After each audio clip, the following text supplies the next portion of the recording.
guys, Fly here, and welcome back to another episode of the Caspian Game Awards. So tonight, also, hold on, why is my mic a bit low? Oh, there we go. Sorry, mic was a bit low right there, but welcome back to the Caspian Game Awards. And tonight, we are going to be covering the year 2002. And yes, that does mean that this is actually going to be the first time we're going to be doing a Game Awards where we're not actually covering the original Game Awards, as this is actually before that. So we're going to actually have full creative freedom from this point onwards. So I'm pretty excited to kind of show you guys what I ended up choosing. What I ended up choosing, because, well, if I'm going to be honest, 2002 was a surprisingly really good year, but we'll get into that in a little bit.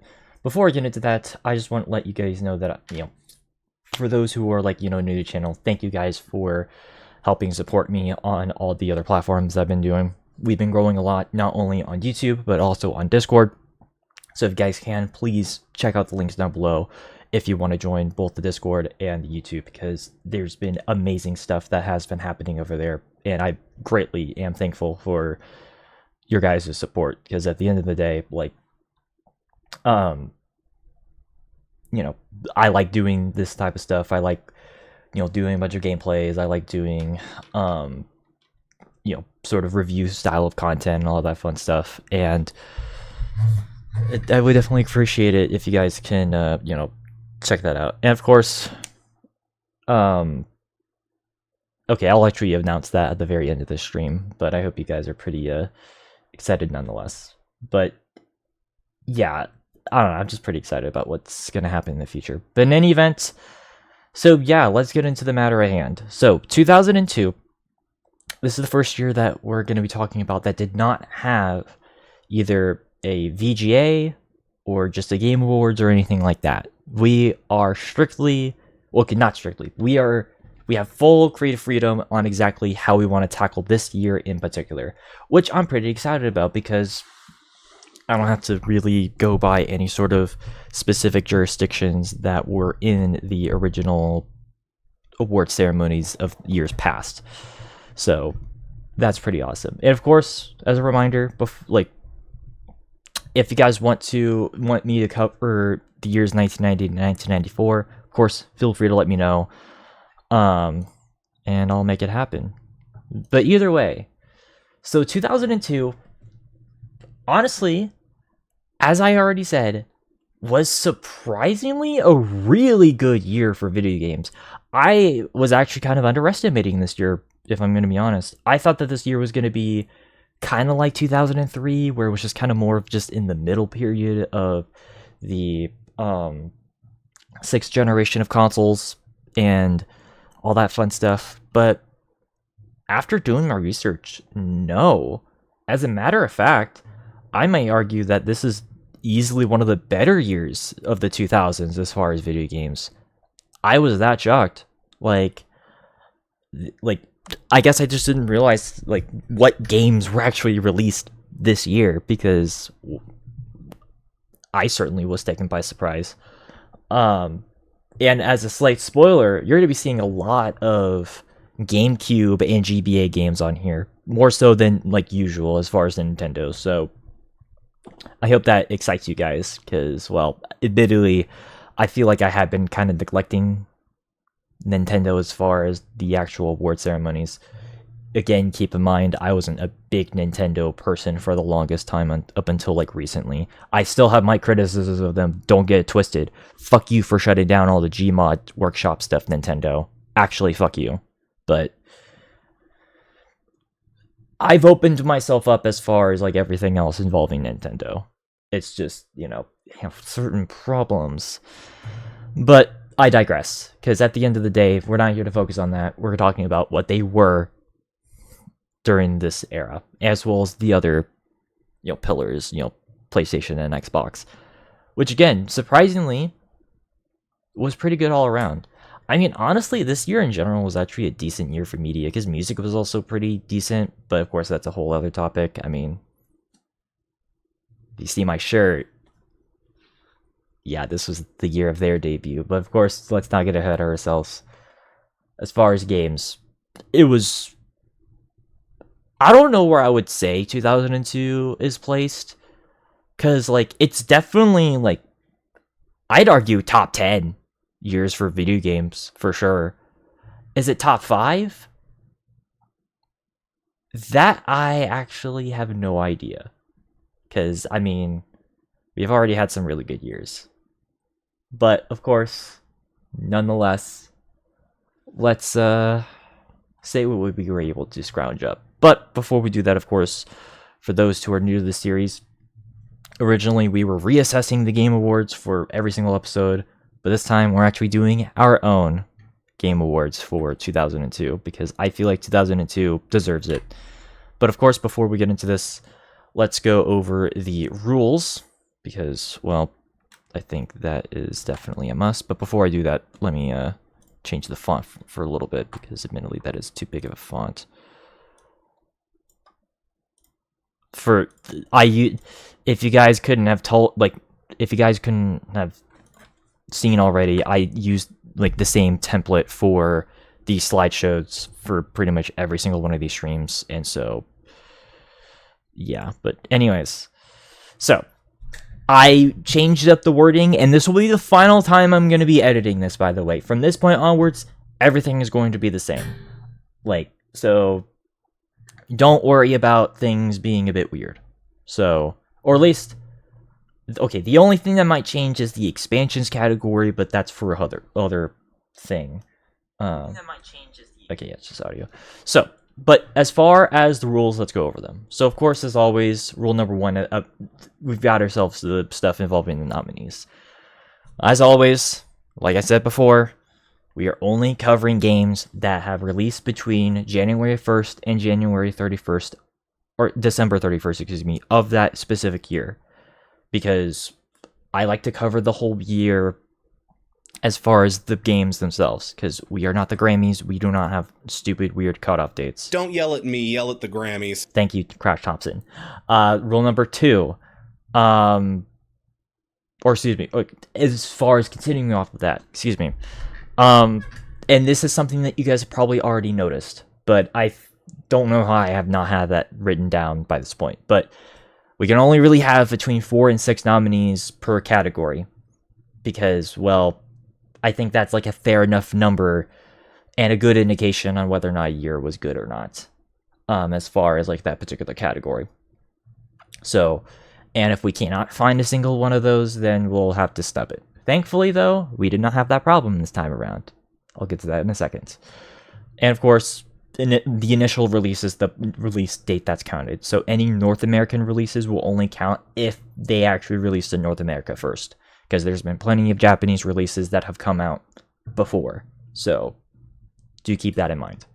Rule number 2, involving expansions, only from games released in only from games that released in previous years will get expansion packs, just so that we can give credit for those expansions and not have the list entirely bloated, and only 1 expansion per game.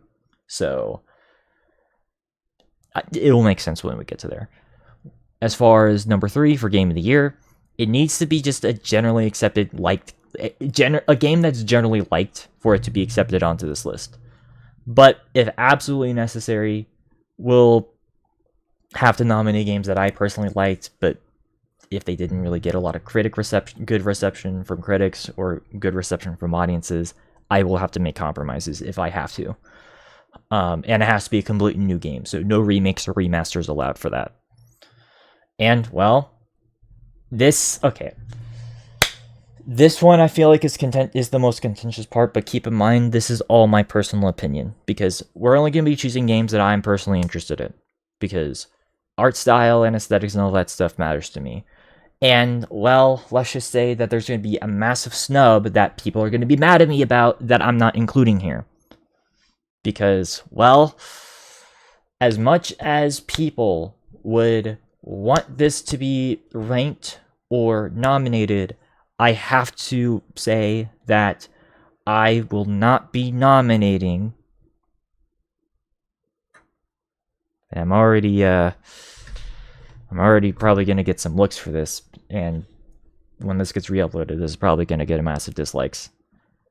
But I don't care, it's my show.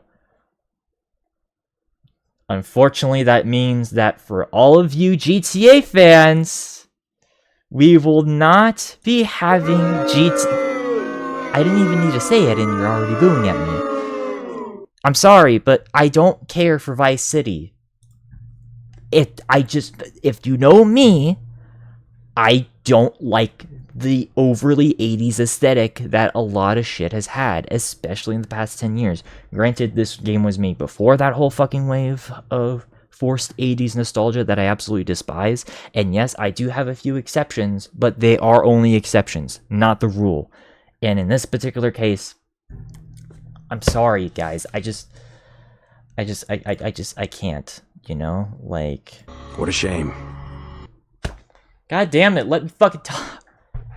Okay, I'll stop the bit, but I'm sorry. I just can't get into GTA Vice City, specifically because of the aesthetics. It's a me thing. I just don't like 80s Vice, or like, you know, 80s Vaporwave, or any of that bullshit. I hate that shit so much. And I just cannot stand it when a game is entirely that. So, and well, there's already going to be a massive amount of dislikes there. And yes, that means I'm not even going to give it a nominee. Or non-honorable mention, so... You can hate me all you want, but thankfully you don't know where I live, so... At the end of the day, that's good, but... Either way... I think most people are going to like all my other choices anyways. So... I don't think anyone's going to have a problem with what I ended up choosing regardless. But of course, let's go over categories that we have, which, thankfully, also is a year, just like 2005, where we did not have to snub a single category, which, well, I'm very happy about. So we get to talk about every single one of these categories tonight. And it's going to be pretty exciting. So granted, I will admit, the only category that I am a little bit iffy about as of right now, okay, well, two, is the action-adventure and the platformer category. But if you guys have seen some of the previous episodes already, you'll know exactly what I mean. But I'll get to that when we get to it. So, but for now, I think it's about time that we begin the show, and let's get on with it with the best game by a new studio, which, again, is a category that we've not had since the 2005 episode. And that's a shame, because I'm not gonna lie, I am someone who likes to give credit where credit is due for newer upcoming studios that make new games. And, well, this year saw some significant studios, some of which are a bit close to home. So let's go over those, shall we? Because, well, and again, keep in mind that as far as this category, these are not your first game. Because you might be thinking that some of these games were made by, like, some of these studios have made games that came out before, but keep in mind, we're not counting their very first game, we're counting the first game that got them attention. Because I think that's only fair for us to do it in that sort of sense. But, yeah, as far as I'm concerned, we've got some pretty good choices here. And, well, let's go over them. So, yes, you are seeing the screen correctly right here. So, but okay, let's start off with the first one. So we've got ourselves Dungeon Siege over here, which was developed by Gas Powered Games, which, if you guys remember, they also were the ones who were responsible for not only the sequel to this game, but also Supreme Commander and Supreme Commander 2. In this particular area, they were doing an RPG as opposed to a turn-based strategy or a real-time strategy game. And yeah, for the time, as far as role-playing games are concerned, this was a pretty decent, good attempt. a more vanilla fantasy as opposed to your JRPGs that were very popular around this time. Granted, those have started to kind of wane a little bit, at least from what I can tell in the year like 2002, 3-ish. But regardless, like Dungeon Siege, as far as like playing it a bit more safe, I thought they did a pretty good attempt as far as like, a more traditional fantasy RPG is concerned. So, and well, as I said, they would eventually make Supreme Commander. So at the end of the day, I think this is a pretty good choice for them. And then, well, we've got ourselves another pretty big debut here. Divine Divinity. Now, you guys are probably wondering, that name sounds familiar. Like, does it have anything to do with another series? Yes, it does. And let me tell you a secret. Let's just say that Divine Divinity, well, if you remove the divine part, you got divinity. And well, let's just say that relates directly to a little known RPG series called Divinity Original Sin. You guys probably, I know, it's a very small thing. You guys probably never heard of it, right? So, yes, ladies and gentlemen, this was Larian's first game, and yes, this is the first game in the Divinity franchise.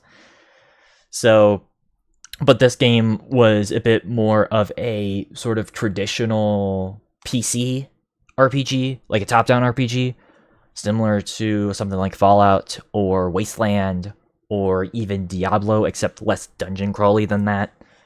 It's more in line with that.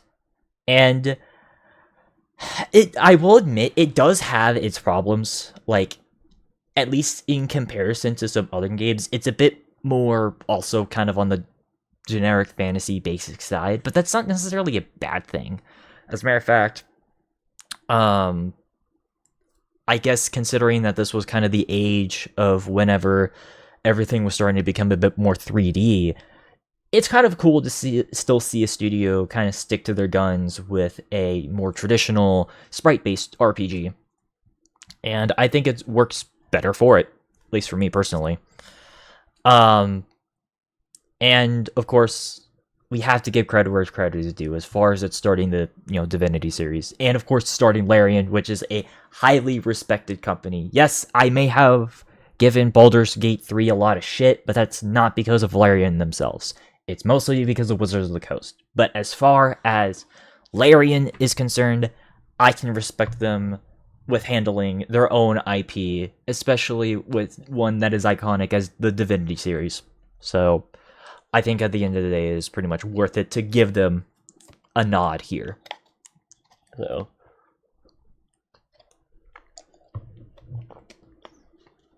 which, well, that then leads us into the next game, which is pretty funny because we literally just played a Battlefield game yesterday. We got ourselves, and we also even streamed this game at the very beginning of this year, Battlefield 1942. So now this one is also, it's going to be weird from people because it's like, yes, DICE, of course, being a fantastic, at least in my opinion, they were fantastic as far as, what games they were able to develop at the time. But this technically was not their first game. They made another game back in 1999 called Codename Eagle, but it really didn't go anywhere. And so I feel like it makes more sense for Battlefield to be the first game that really got them off the map. And rightfully so. If you guys remember me streaming this earlier this year, I thought it was pretty fun. And I still regard it as being one of the better Battlefield games to this day. Mostly due to just its large-scale combat and just its wide variety of locales that weren't seen in many other World War II games at the time. That is something that I feel like this game deserves a lot of credit for. So, at the end of the day, yeah, it makes sense for us to have this as a nod. So,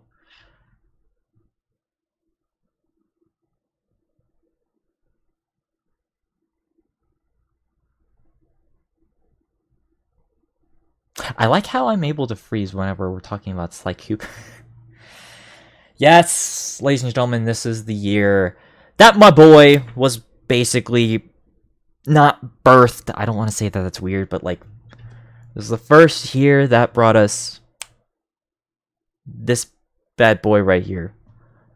Sly Cooper and the Thieves Raccoonus, made by Sucker Punch Productions back in 2002. Yes, they also made a game back in 1999 called Rocket Powered on Wheels or something like that, but very similarly to Codename Eagle with Dice, that didn't really go anywhere. It was more so just kind of a playtesting thing. But this sold like hotcakes for the PlayStation 2. And for good reason, because this game is also amazing in its own right. So, I think the reputation speaks for itself. But of course, as tradition... Oh, that's not the right one. There can only be one winner. Of course, we've got our bit here, because I think it's funny. And, well, I like to act professional somewhat, so... But, let's get into it. So...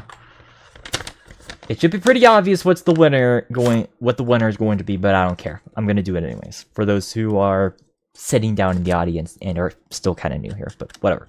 So, here we go.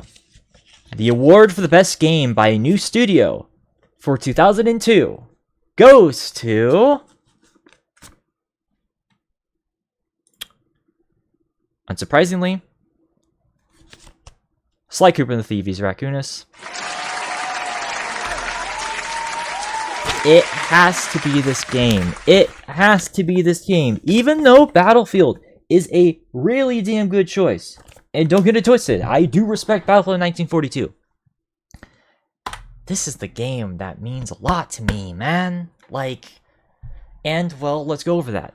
If you guys remember, I streamed this game back in 2020, which was a long-ass time ago. But, a bit of a shout-out to my friend Saimori. I was actually recently in a stream with him where he also streamed this game fairly recently. I think it was last month where he streamed this game because, well, this game was ported to the PlayStation 5 finally. And it was honestly a blast being able to watch him. But let's go over exactly what... Oh, and also, yeah. But anyways, let's go over exactly why this game means a lot to me. Well, first of all, it has excellent level design as far as, like, these types of games go. Like, as far as action-adventure, platform-adjacent games, this game delivers in most of those camps. It also has very memorable characters. I mean, you know, Sly's witty banter is present here. Bentley's sort of, you know, inner, like, nerd comes out, like, at points. Not extremely as much as, like, the later games, but it's definitely there. Murray and his sort of, you know, growth of confidence over the game. And, you know, Carmelita's kind of changing at the end. She has, you know, the Zuko problem, I will admit, at least for a decent amount of the game, where she has tunnel vision. But that's besides the point. And while, yes, there are some sections that I definitely do dislike, specifically in Vicious Voodoo, that chapter, everything else about the gameplay I think is pretty fun. Especially, not just like the sections where you're on foot, but also some of the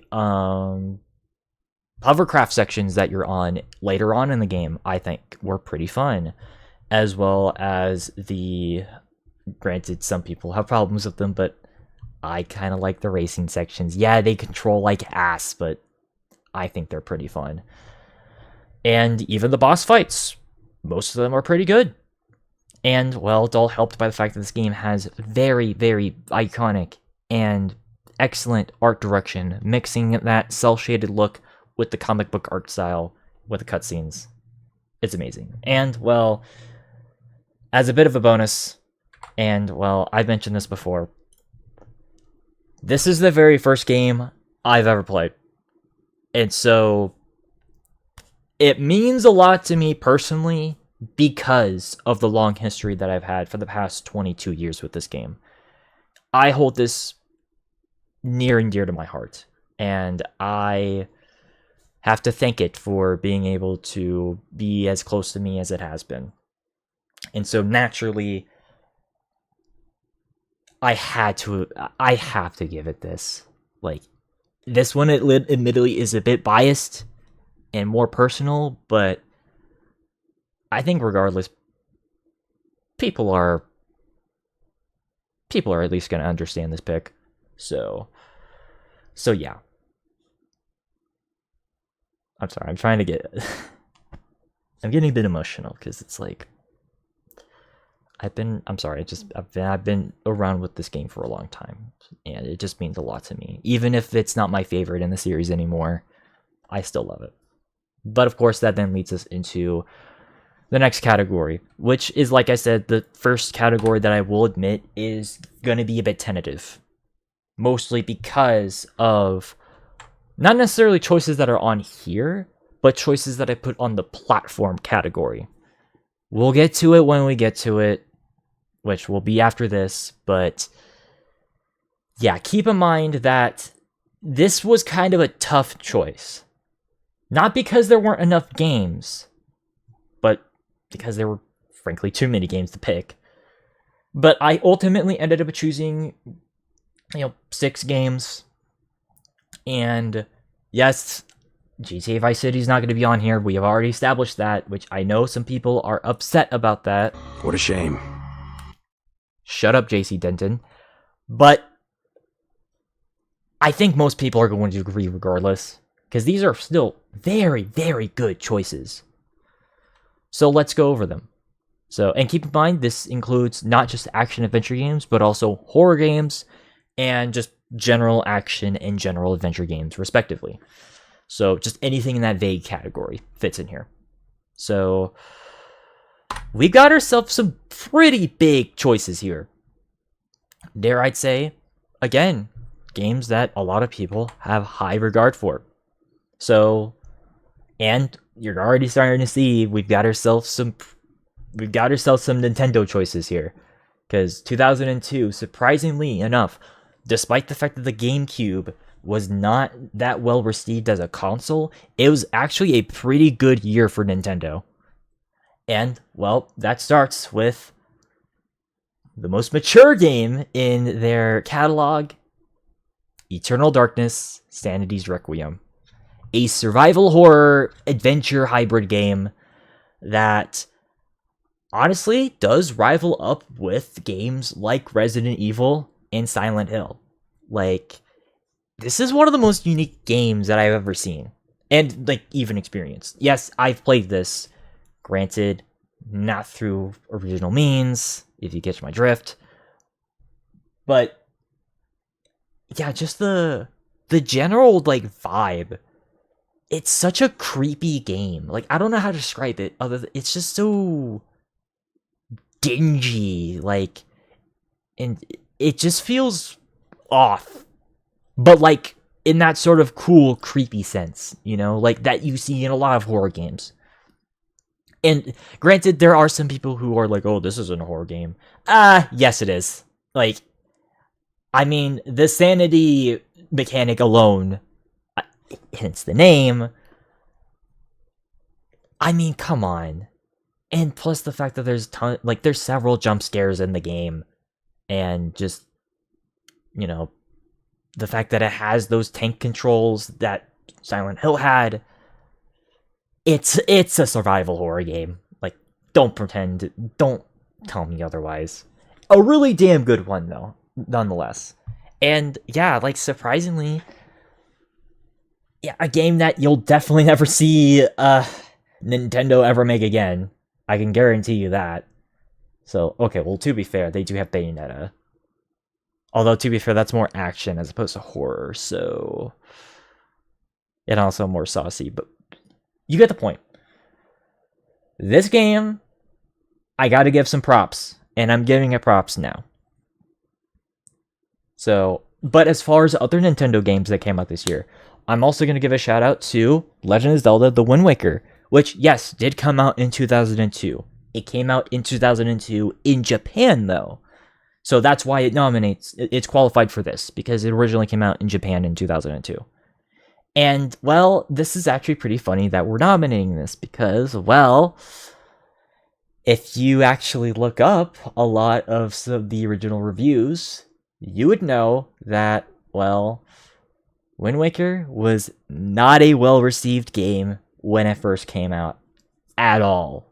People really, really did not like the direction that Zelda was going in. Because, well, I mean, keep in mind, this was the follow-up to Majora's Mask, which came out 2.5 years prior.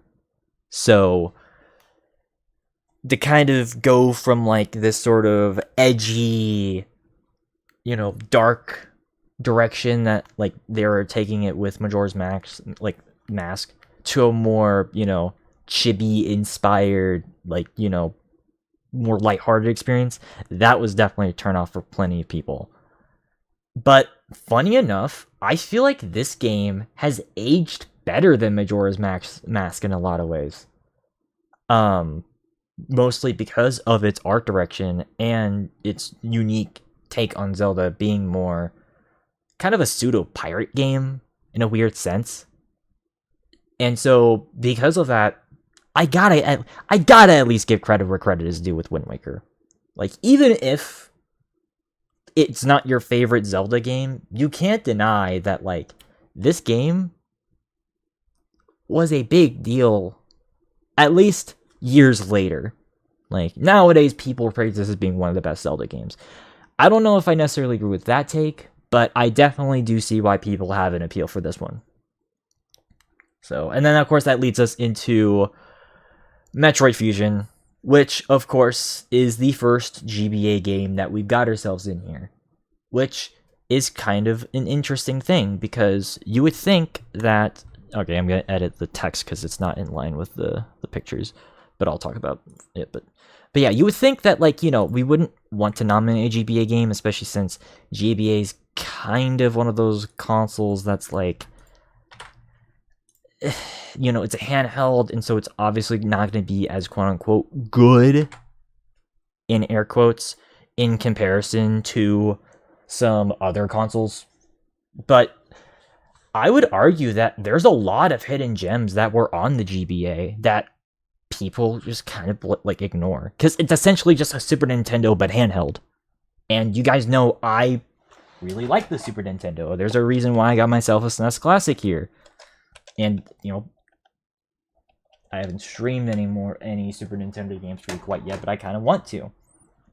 It's because I find it to be a fascinating console. And so to have a game that harkens back to that era, but just in a, made in the 2000s as opposed to the 90s, I think is something that I gotta give praise to, especially since, it's a lot more refined compared to what they were doing with the first few Metroid games. And you cannot deny that. That is a fact. Not to say that Super Metroid's bad, though. It's just, it's an old game. And same thing with Metroid. So, yeah. But then, that then leads us into the next game, as far as things. Which, this is gonna upset people that I'm nominating this. And I will admit, this is definitely the most tenuous game that I have on this list.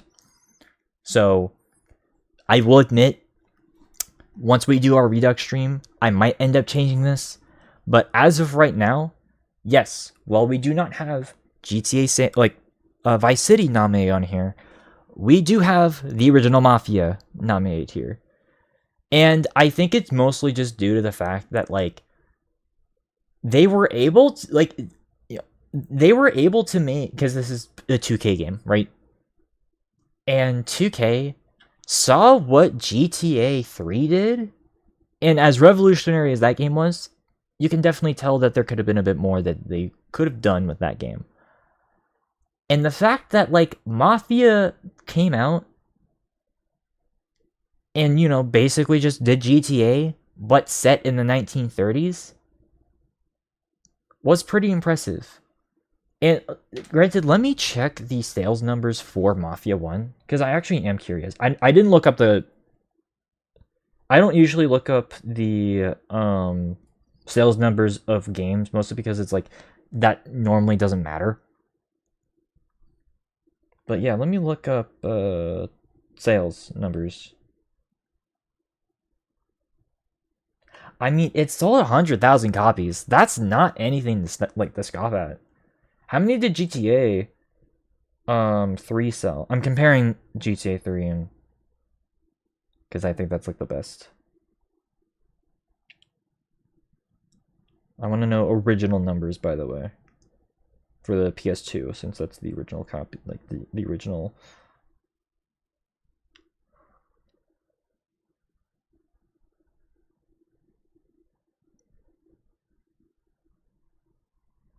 Okay, never mind. It sold 2 million. God damn it! I thought I had an argument, but again, I guess that's just to kind of showcase that like sales numbers don't matter. Quality of the game matters to me. And Mafia was pretty innovative. Like they were still able to, hold on their own as far as making an open world action adventure game. And well, there's a reason why, they eventually made Mafias 2 and 3, even though Mafia 3 is a bland, boring, nothing burger of a game. Mafias 1 and 2 are definitely regarded as being very respectable open world games and direct competitors to GTA. So as far as I'm concerned, I think it makes sense for us to at least have something. And also, I will admit, like, this time, like, I am a bit more interested in, like, Prohibition era than I am the 80s. That's how much I cannot stand the 80s, ladies and gentlemen. So then that leads us into the final games we've got on here. 2 very big stealth games that came out this year. Hitman 2, Silent Assassin, and Tom Clancy's Splinter Cell. Both of which I've talked about in the past before, and I've even played through Splinter Cell 1. As far as Hitman 2, it is a vast upgrade compared to the original game. Trust me, you guys do not realize how bad the original Hitman was. Codename 47. It is genuinely really bad. And so the fact that like IO was able to go from that to this, massive improvement. It does fumble in certain areas, I will admit, especially when it comes to the detection, because it's a bit inconsistent.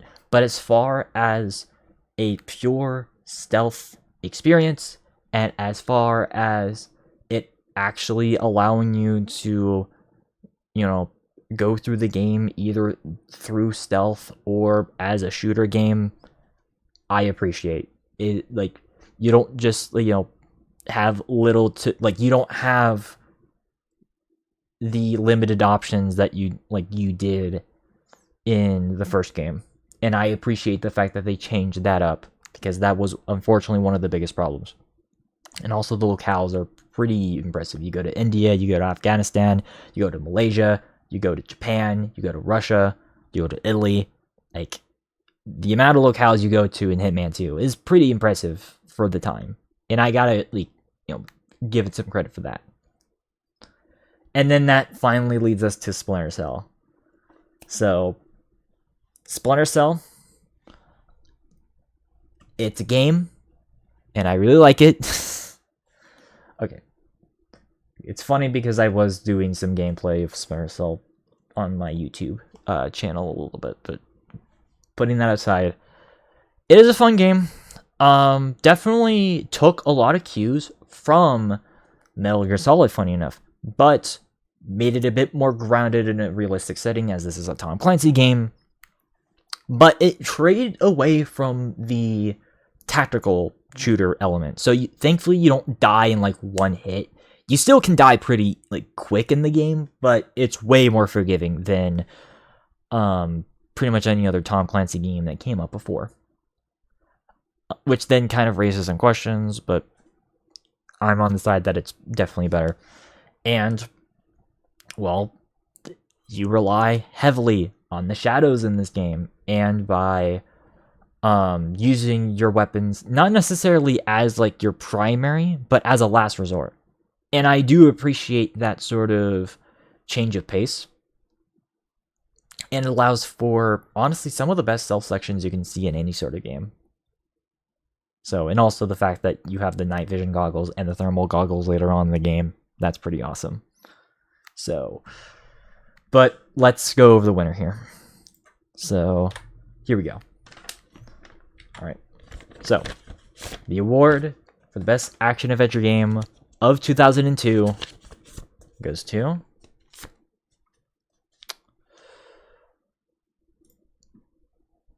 Tom Clancy's Splinter Cell.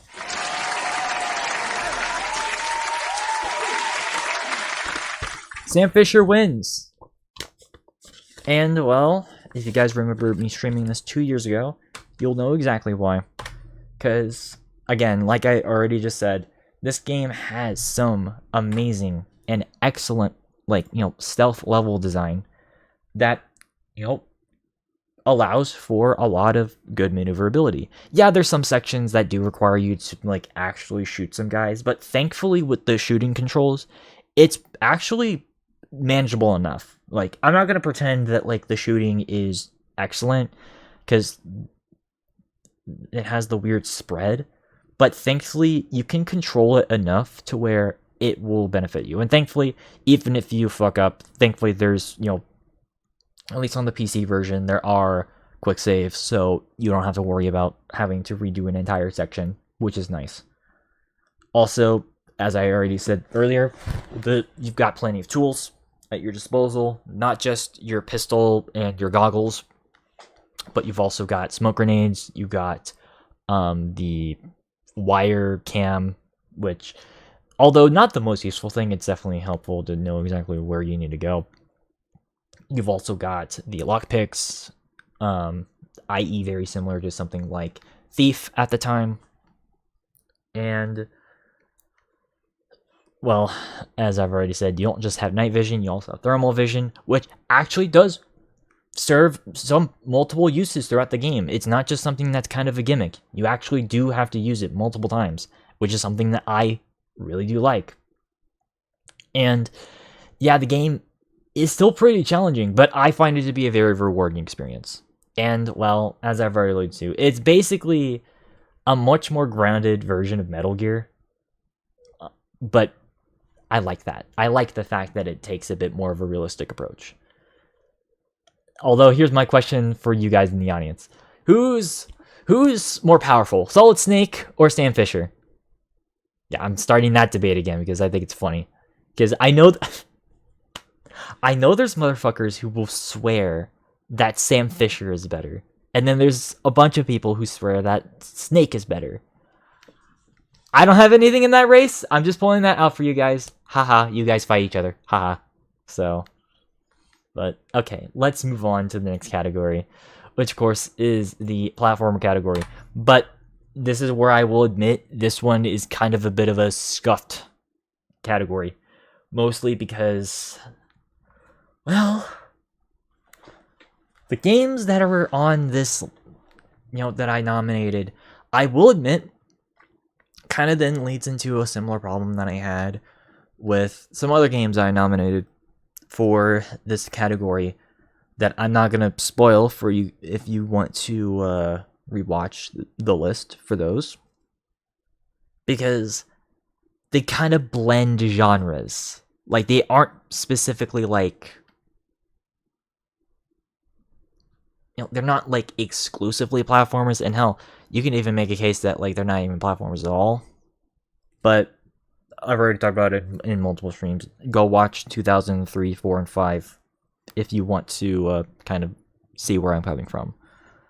So do keep in mind that this is a very, very, very tentative category for now, but I digress. Let me show you the games. And I think I'm going to explain those games now. Yes. So, I ended up nominating not only Sly Cooper, but also Ratchet & Clank here. And I'm not going to lie, that is extremely, extremely, extremely tenuous for me. For many reasons I mentioned before. Though, let's talk about that. So, obviously, Sly Cooper, game I love. It's one of my favorite games of all time. Already gave an award for that. That's fair enough. But here's the thing. I will agree with people that, like, yes, this game is a platformer. Because, it takes heavy cues from Spyro, funny enough. Which, yes, it's funny that we have a Spyro game nominated on here, but we'll get to that in a second. But here's the thing about Sly Cooper. Is that, while, yes, the first game counts, the other games don't. And this is something that I've talked about plenty of times before, is that, like, as far as just, that game series is concerned, it was always more of an action-adventure series rather than something that was a platformer series. It's just something that, like, it just never felt right for me to call it a platformer. It's kind of very similar reasons as to why I don't feel comfortable about the fact that, like,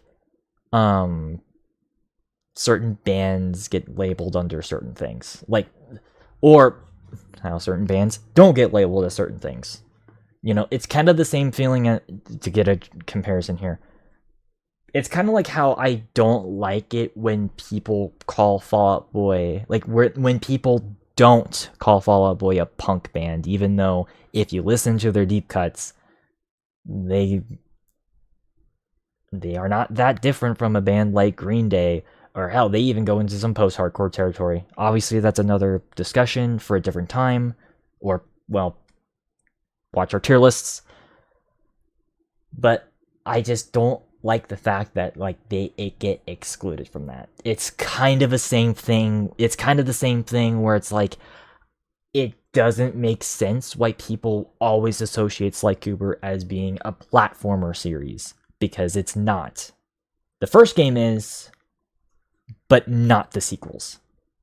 So, and that's coming from someone who's a die-hard Sly Cooper fan. I mean, look at that cane. Look at that. I bought that cane back in February, but I bought that shit, like, back in February. I fucking love that thing. So, I don't fucking buy props like that unless... And look, Funko Pop, down there, a plushie, multiple copies of Sly 2. Because, look, I've got a copy, like, right there. But, look, right there. I got another copy. And I've got one of the old... This is how you know I'm a fucking...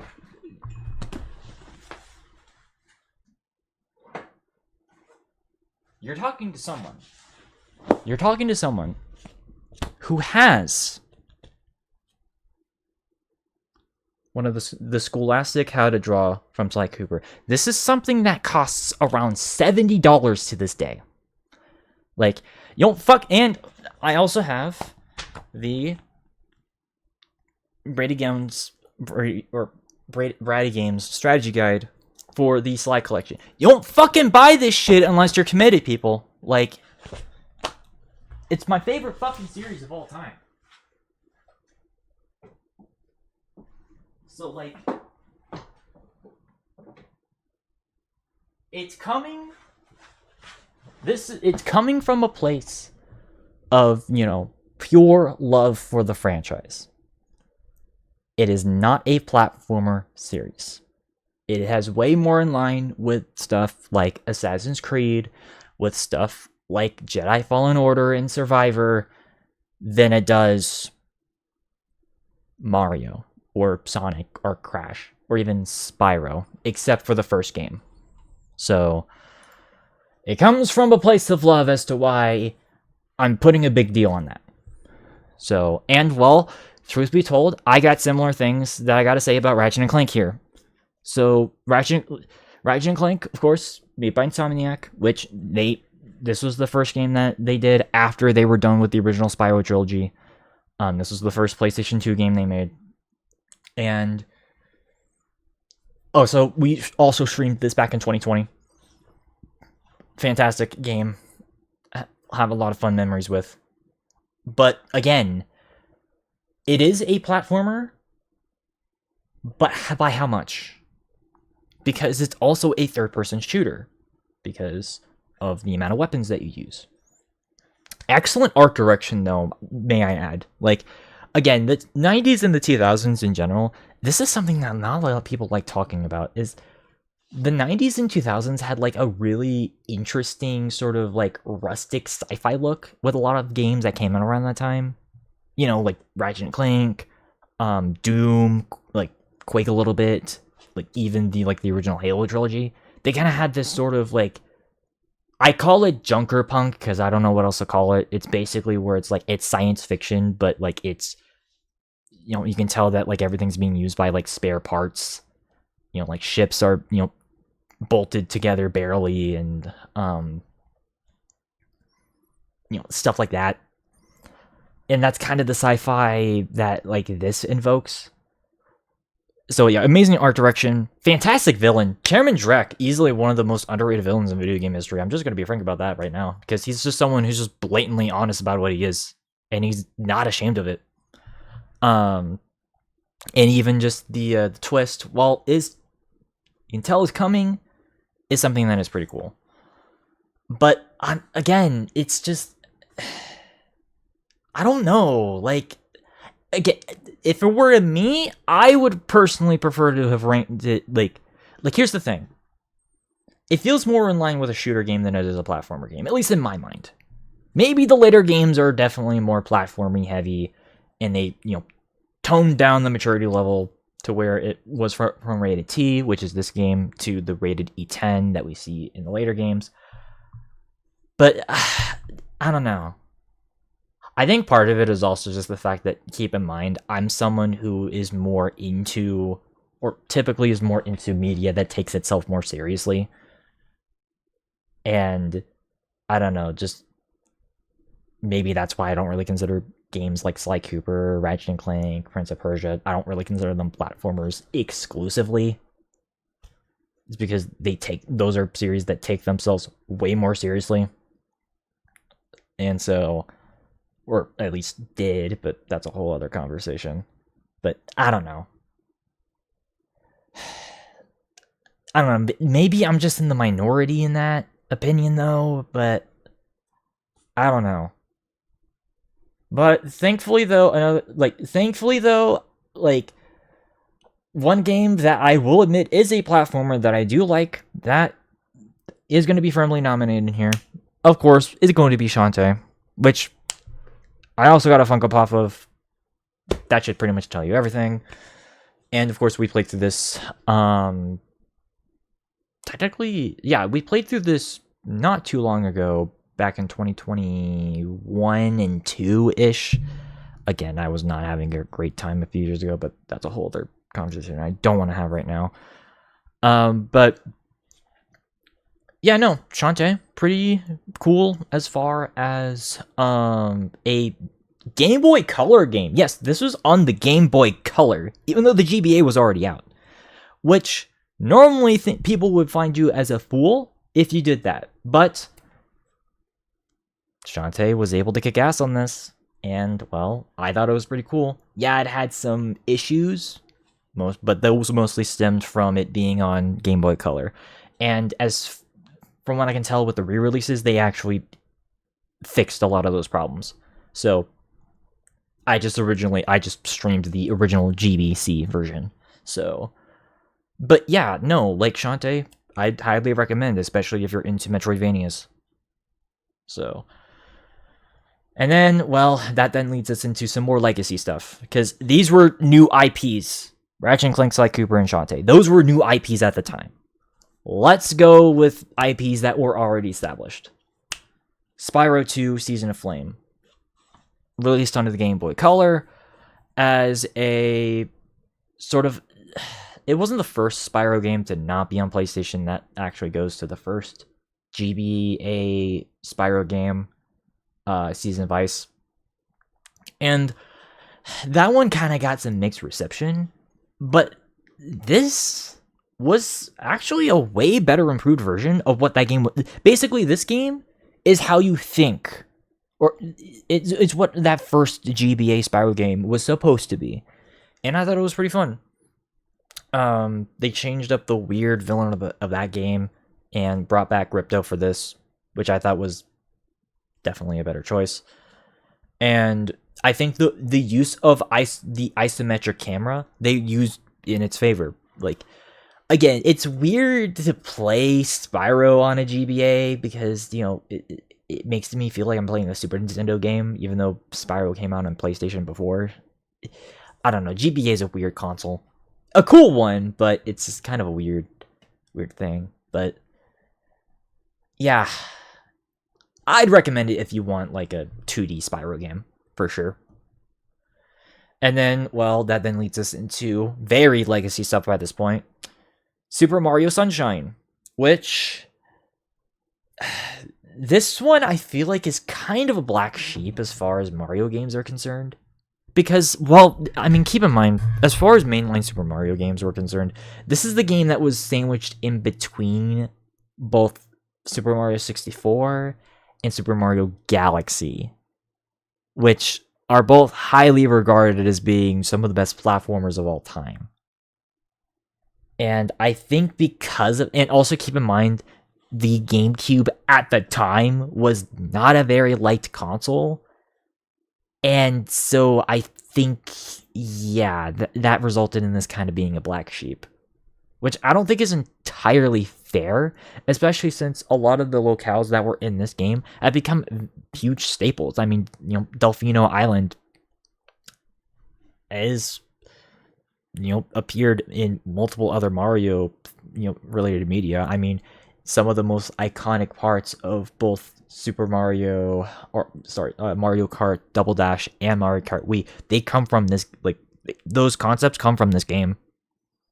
So yeah, like, I think it was just bad timing on this game's part. So, because it's a decent game, like, and, you know, the use of water, I think, or like the spray mechanic adds some depth to the combat in here. So, and, well, this was kind of the first Mario game, at least mainline Mario game, where we kind of finally got the look of Mario as how he is today, funny enough. Because, you know, this version of Mario was the version that they've used for the longest time, up until Super Mario Wonder. So, yeah, like, it's a game I respect, but I understand that, like, it's kind of a weird choice. But I'm willing to give it credit. And then that leads us into the final game, Mega Man Zero, which I'll make sure to put Mega Man on timeout for a little bit, because, oh my god, I feel like we've been nominating this series way too much. But don't worry, we'll put them on timeout. But that's mostly because, well, Mega Man, at least, you know, the more iconic games are well respected. And this game, you can't deny, is pretty iconic. And, well, it made Zero the main character for this. And, well, Zero is very respected. And as far as, here's the thing about, like, the Zero sub-series of Mega Man, it has been the most consistent as far as quality-wise in comparison to all the other Mega Man series. Because keep in mind that, like, Mega Man, Mega Man X series, it went on at, it started pretty high, but, like, at the end of the PlayStation 1 era, all the way up into the PlayStation 2, it just crashed and burned. And, well, don't even get me in as far as, like, the Mega Man proper. It in the Super Nintendo and the PlayStation era, you know, Mega Man 7 and 8 aren't bad, but, like, they're just not as well remembered. Hell, I'd even argue that Mega Man's 5 and 6 kind of, Mega Man's, like, 5 and 6 kind of fit in that category as well. So, it's just, they just milked too much out of those sub-series of Mega Man games. But as far as Mega Man Zero, it stayed pretty consistent. That is one thing you gotta at least give credit where credit is due. So, we're giving it here. But let's, of course, go over the winner. Because, well, it's gonna be a tough one, but after giving out my thoughts, I think most people are gonna know what I'm gonna win. Give the win. So, Alright, because no matter what, like, I have nominated, the winner's not going to change. So, the award for the best platformer game of 2002 goes to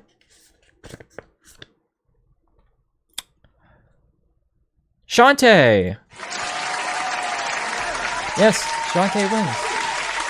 And by the way, yes, I am well aware this is not the original cover art of the game. This is the re-release cover art. I just cannot find a 600 by 900 version of it because that's the ratio, the aspect ratio I like. But anyways, so yeah, and I will admit, like, I think part of the reason why I think this one definitely gets the win is because, well, 2002 still was a pretty big year for platformers, as you clearly saw, but like you kind of noticed that like the landscape was starting to shift by like the, you know, around this time period as far as platformers are concerned. They were games started, like a lot of kids games were becoming less that and more focused on just general action adventure. Hell, Ratchet and Clank isn't even a kids game at all, or at least the original games aren't. They were rated T for teen, so even game developers were kind of trying to mature the level a little bit. But as far as the original Shantae game, I think it's pretty good. I like the fact that it mixed, you know, a lot of the ideas that were in Castlevania and Metroid, and just committed to the Castlevania or the Metroidvania gameplay. Because you guys know how much, you know, I liked it here. Like the streams of me playing through this should tell you everything about that. Also, this game also has very good art direction, which I know I've been pointing that out. Art direction has been pretty good for a lot of these games, but in this game in particular, you guys know I'm biased because I like Middle Eastern architecture and I like how this game committed to a more Middle East fantasy setting, which is something that you don't really see a lot of outside of this and Prince of Persia. So I am all happy for it. And I'm just going to be frank, this game, while it has some decently length dungeons, they are very fun to explore. Like, especially like the first one we're in the water area. But even like the haunted house one, it had, yeah, some of the puzzles can be kind of annoying, but I thought that they were pretty fun to explore and to get as much stuff as you can through them. So, also, of course, this game's very unique take on the genre, of course, was the fact that you can transform into certain creatures in the game. Of course, the monkey being the one that I think you'll be using the most. And yeah, even if the transformations do take a bit too long, like they take too long to actually do, I think they are pretty cool nonetheless. And they add like such variety. So, and well, I gotta be truthful here. Even though the Game Boy Color was definitely, you know, waning as the GBA was already released by this point. Even though this was a late Game Boy Color game, it showed that you can still make games for an older piece of hardware, and you can still come out on top. Like, this was the ultimate culmination of both the original Game Boy and the Game Boy Color. Because, I mean, let's be real here. Game Boy Color wasn't really all that different from being, like, from a regular Game Boy. Just with color. So, I mean, hell, you can play Game Boy games in your Game Boy Color. So it's like, but whatever, you get the point. And, well, I mean, I got a Funko Pop. And, well, let's just say that Shantae as a character means a bit more to me than certain things. But go watch our Valentine 2022 tier list for that one, but I digress. So, bit more personal, but I don't care. Let's move on. So, because there's already probably some people who are thinking I'm a weirdo, but whatever, it's my show, shut up. Alright. Role-playing games. There were a lot of role-playing games that released in 2002. Frankly, there's definitely going to be some snubs here. Hell, I even snubbed a game we already talked about in the Best Game by New Studio. So I had to make some sacrifices, but ultimately, I think these are definitely the best choices for us to have as nominees. So let's go over them. So, yep. JRPGs were still a thing, as you can clearly tell, but I will admit, I feel like by like the mid 2000s, like, because you guys probably, well, no, because like, I don't know. I think just the general gaming landscape wasn't as interested in JRPGs in the mid 2000s.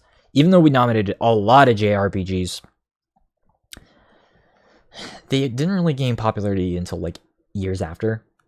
So, but let's go over what we ended up choosing. So let's start with, well, okay, well we're gonna also, okay, well first of all, we're also nominating Divine Divinity on here, mostly because, well, not only with Larian, but I do think that as far as it continuing on the isometric RPG style, it did a good enough job. And I think that like it deserves some credit where credit is due in that regard.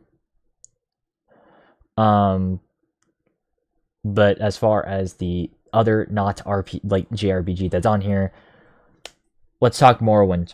So this game was the long-awaited sequel, 6-year long-awaited sequel to Daggerfall, which, if you know your math, that's a longer period than between Oblivion and Skyrim.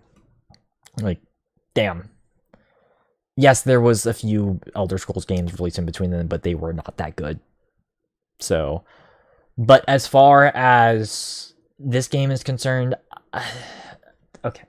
I feel like I gotta confess something about Morrowind. Like, I'm mostly nominating this for, mostly for, again, its art direction, its, it's very lengthy and in-depth campaign, and just, world building and all that fun stuff. And just being a very unique take on fantasy. Being a bit more inspired by, like plant life than anything else. Which is cool. But not so much for its combat, which, well, I know this is something that's a tired topic about this game, but, man, I wanted to like this game more than I actually ended up doing. I still like the game, don't get it twisted. Like, I like the locales, and I think that the story is very intriguing, being about just kind of the elven houses just kind of like basically being in a civil war. I think that's cool. I'm just not a big fan of the actual combat itself. Like, here's the thing. Because this game is not a traditional action RPG where if you hit a motherfucker, you will actually have damage on them. If you swing your sword in Morrowind, okay, here's a visual representation of, like, how it works. Let me get a, I gotta get a prop.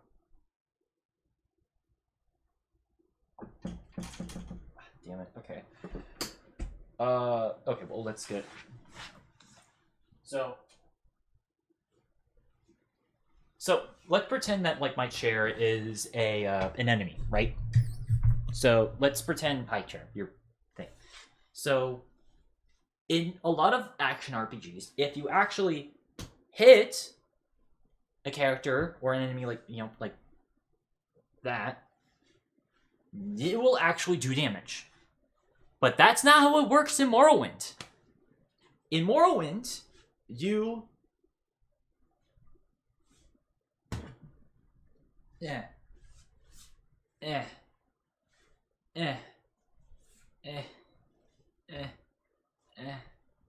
It looks like I'm hitting him, right? But I'm actually not.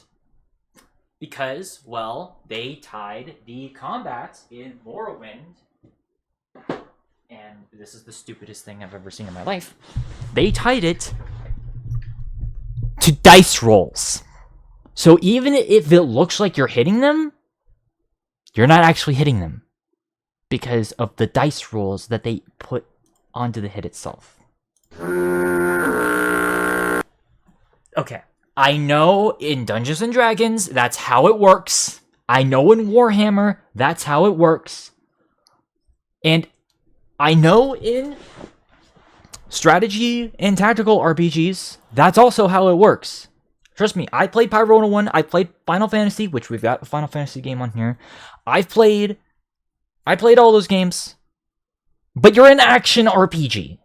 You should be able to hit a motherfucker if you're in real time. I'm sorry, I just find that to be so dumb. Like, why? Why would you make your combat like that? It's honestly why, you know, as much as people give shit to Oblivion and Skyrim, that's why I actually prefer playing those games. Because they at least, if you hit someone with your weapon, you actually hit him. I'm sorry, it's something that just really fucking irks me about Morrowind. And by extension, the first two games in the series, Arena and Daggerfall. It's just something that I've always just despised. Again, if the combat was turn-based, that wouldn't be a problem.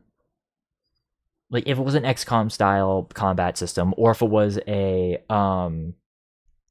system very similar to Final Fantasy. But they didn't go that route. So, yeah, which I know I'm going to get a lot of fucking comments on that, but I don't care. Okay, that's my real big gripe about the game, though. Everything else is fine. It's just that is unfortunately a bit of a killer for me. But let's move on. Let's go with Final Fantasy XI, which this one also, I will admit, I do also have my problems with. So as you can see with the subtitle, this is actually not a traditional Final Fantasy game. As a matter of fact, this is the first Final Fantasy game that's actually an MMO, which I gotta give credit where credit is due. This was one of the earlier big budgeted MMOs that existed.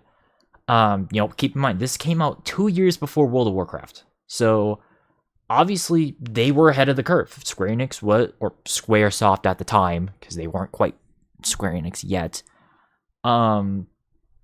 They were ahead of the curve as far as developing MMOs, because, they probably saw the success of some other MMOs that were around at the time, like RuneScape or Ultima Online. I think that was another one.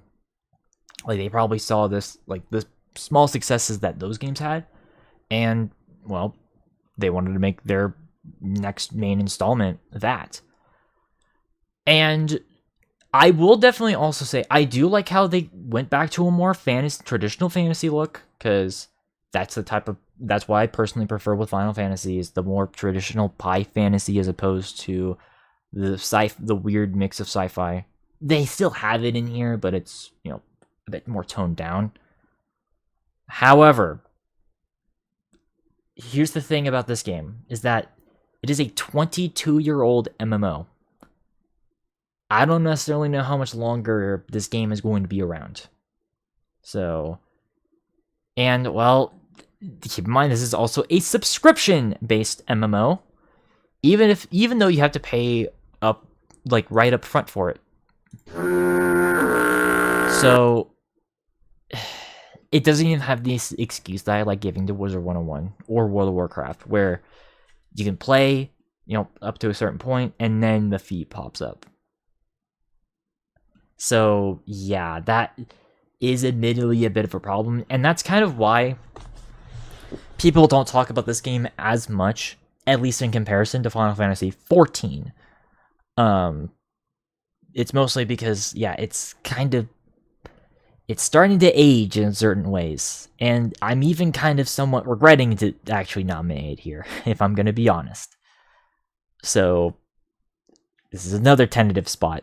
I might have to replace it with Dungeon Siege, but who knows? But you get my point. It still is cool, but it's borderline, Yeah. But, well, thankfully, let's talk about actual RPGs that do not have issues with them, or at least they don't have as much glaring problems with them. Starting with Castlevania Harmony of Dissonance. So, yeah, Harmony of Dissonance, the second of the GBA trilogy of Castlevania games. And, well, as I've already alluded to Shantae, it's obviously a style of Castlevania that I do prefer. Not that the linear games are bad, but Symphony of the Night was such a big deal, at least in my mind, as far as, making Castlevania into its proper, form. So, and weirdly enough, this was the first game to ditch the original logo. Yeah, the original Castlevania logo, they just stopped using after this game. They stopped using after Circle of the Moon, and this was the first game where they did not have that. Which is a little bit of a shame, because the original Castlevania logo is still iconic. Although, the one where they actually make the sea into a moon is also pretty cool. I don't know, I can take either or logo, but I don't know. Go check it out, regardless. And, well, this is going to surprise some people, because I've been someone who has been very, very, very, very, very, very iffy about Kingdom Hearts, because I will admit, Kingdom Hearts, whenever I first played it, I did not like it at all. But I've changed my tone on Kingdom Hearts, or at least the original game. I still think that the series itself got way too convoluted after this game, because the game, you shouldn't have to play throughout multiple different consoles just to understand your goddamn story. Come on. But the original Kingdom Hearts, the original that was released for the PlayStation 2, on its own, I think it's pretty cool. And, well, it's an actual action RPG where you actually hit enemies. Take notes, Bethesda! So, that already alone puts it higher than Morrowind in my mind. And also Final Fantasy 11, since it's not an MMO. You can play this single player. But also, I actually do like the concept of this game, because it basically just combines Final Fantasy with Disney. And I just think that, being able to explore a lot of, Disney worlds, I think is a cool concept. So, if you're iffy about Kingdom Hearts as a whole, but you still kind of want to get into the series, this is your best bet by a fucking mile. Especially since this is the first game, and you can just play this game on your own without any of the context of the sequels, and you'll be perfectly fine. So, and last but not least, we got ourselves Dark Cloud 2, also known as Dark Chronicles in Europe. So, if that looks similar, that's what it is. This was the sequel to the, cult classic RPG Dark Cloud, released in 2000. And it took a different approach for it. And, as far as JRPGs are concerned, that sort of cool, I guess steampunk look is pretty cool. I don't know. I just nominated it because of that, to be honest. And, well, people still like it. Not as much as the original, but, it looks, I don't know, he's got a fucking wrench, and it looks like they're, driving, floating ships. Looks cool. I don't know. So, all jokes aside, it's a pretty decent game as far as I'm concerned. And again, art direction. I don't know. 2002 was a really good year for art direction. I don't know why. 2002, the year of the arts. I guess that's what that year was. But whatever. Let's get to the nominees. Let's get to the winner. Excuse me. So, and the winner is gonna surprise you guys, but because I feel like this year was a decent year for RPGs, but I wouldn't say that any of these are RPGs that I would say are my favorites. So do keep that in mind. Is that I think as far as like any of the individual categories, you can argue that this is probably the weakest one by principle, but that's just my opinion. But in any event, let's go over the winner. So, the award for the best role-playing game of 2002 goes to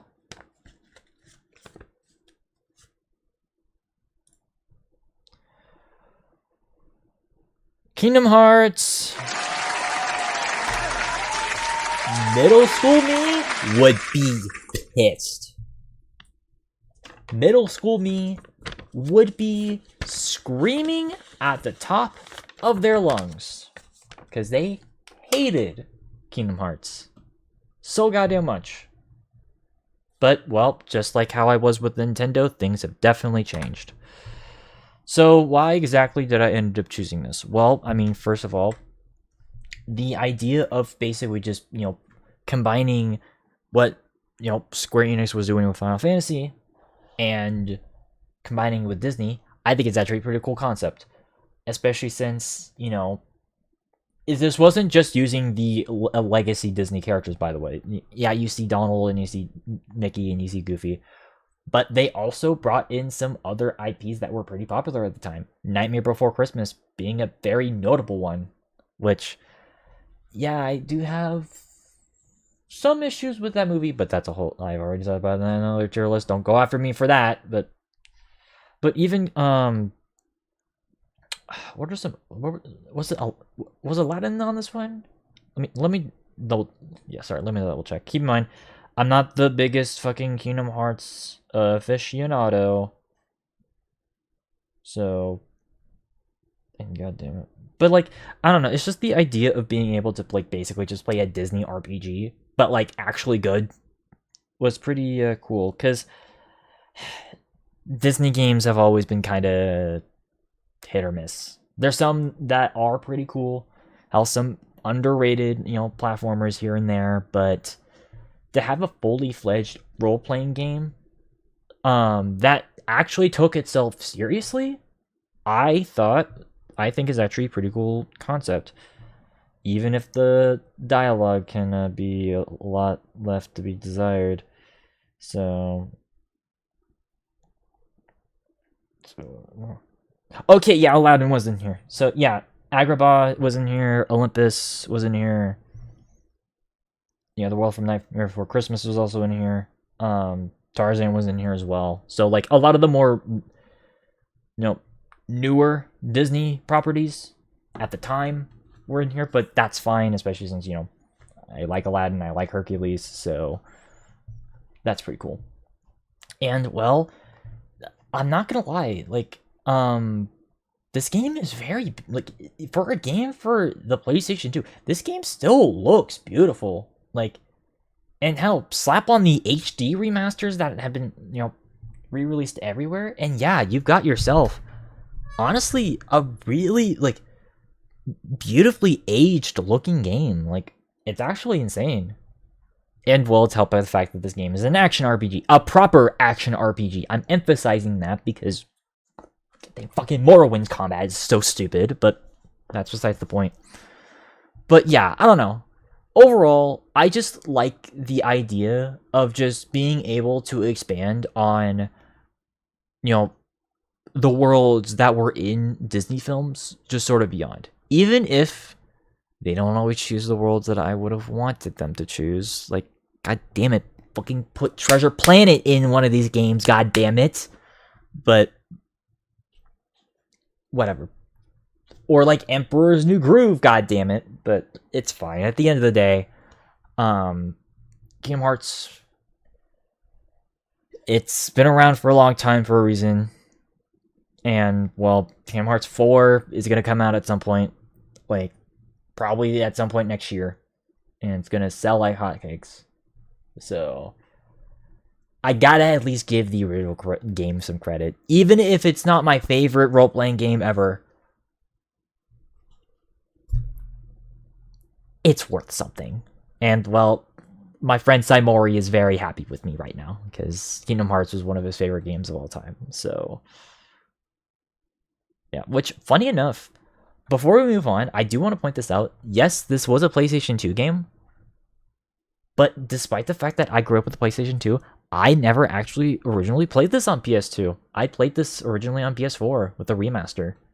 So, yeah, like, that's weird thinking about, but yeah, like, how times have definitely been interesting for me as far as that, as far as that beautiful console is. But anyways, let's move on to the shooter category. So, again, somewhat tenuous, as I've already mentioned with Ratchet & Clank, because spoiler alert, Ratchet & Clank will not be nominated for this. So, but I think people are going to like what I ended up choosing anyways, because this was a pretty decent year for shooter games. So let's go over those. So, yeah, Battlefield 1942, that needs no explanation. That makes sense. But we've also got, well, some other games that we've actually played before. We've got ourselves Medal of Honor Allied Assault, and we've got Time Splitters 2. Medal of Honor Allied Assault is, honestly, one of the best World War II games that have ever been made, alongside Battlefield 1942, funny enough. And it's for good reason. We played through it. We played through the game earlier this year, and yeah, it does have some parts that suck. I'm looking at you, Sniper Town. It's an overall solid package, as far as, being a bit more, like, basically kind of taking the Halo Combat Evolved route by making it a bit more, like, I don't want to say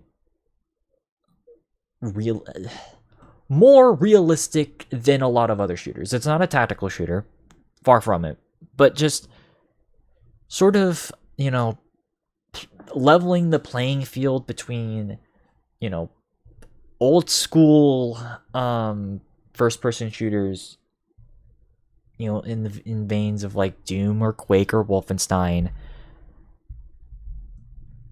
as well as like the hardcore tactical shooters at the time, like Rainbow Six or Ghost Recon or Operation Flashpoint, and basically just, taking the middle ground where it has some realistic elements, but it's more immersive than it is, just strictly realistic. And that's something that I do have to give credit with this, and also being a massive, massive, massive jump between this and Medal of Honor Underground. Oh my god, they are just two different planes of existence as far as like technical leaps. Oh my god. So yeah, nominated here, and I think it's pretty cool. Then we've got ourselves a game that I know people are very upset that I probably snubbed the sequel. Like, slight spoilers for 2003, that I snubbed the sequel to this game, but I'm going to rectify that by actually nominating Jedi Knight 2 Jedi Outcast here in the best shooter game category. Even though this one also is kind of tenuous because, well, yes, it is a first-person shooter, but only for like about half the game. The second half, you get your lightsaber and you're a Jedi, and you do all that fun stuff. And again, that's kind of where my problem again kind of raises up about the series, because it's basically two different genres at the same time.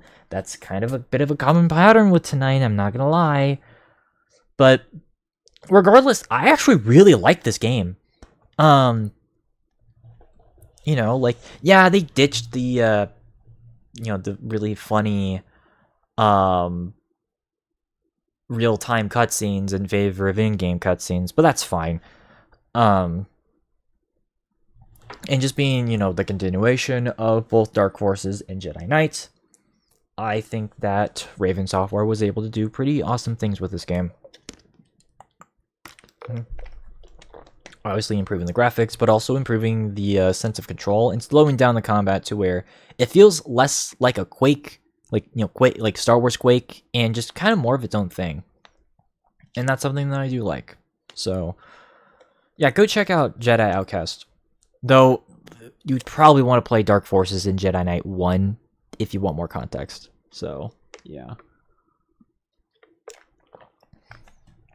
All right, next up, No One Lives Forever 2, A Spy in Harm's Way.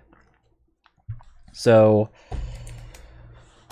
this is another interesting game because, well, this was made by Monolith, the same people who made Blood and Fear, both games that are pretty much staples of this channel.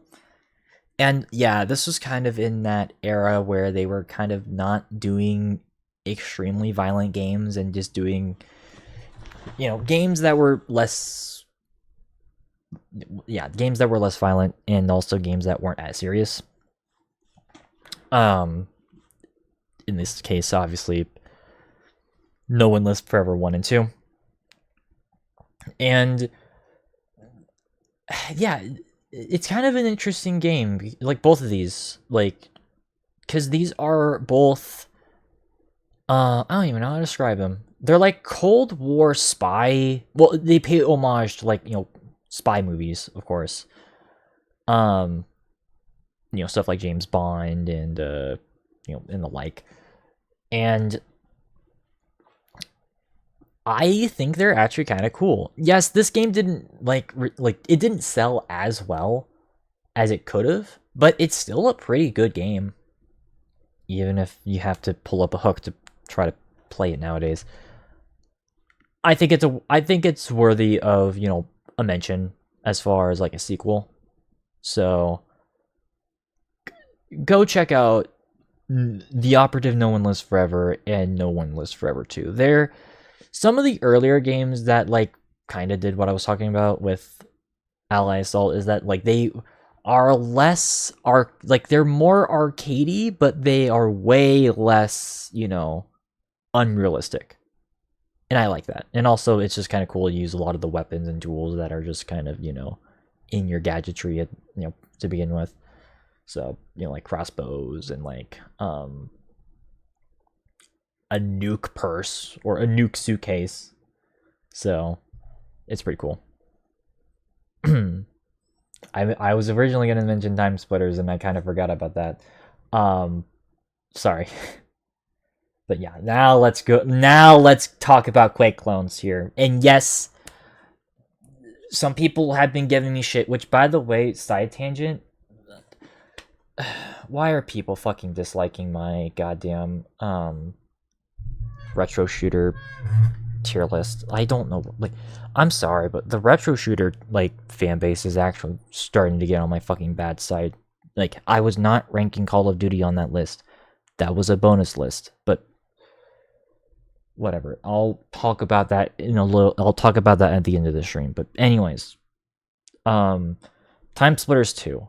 Yes, it is a part of that lineage of retro shooters. It has infinite weapons, or it has an unlimited weapon roster. It has fast-paced movement. And while, yes, even if this game does have scripted levels, it's done more so in the game like Quake 2.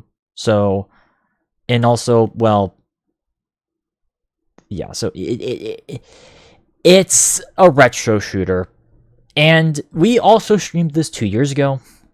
And I will admit, I do like it, but I will also admit, like, I feel like the last third is a pain in the ass to try to play through.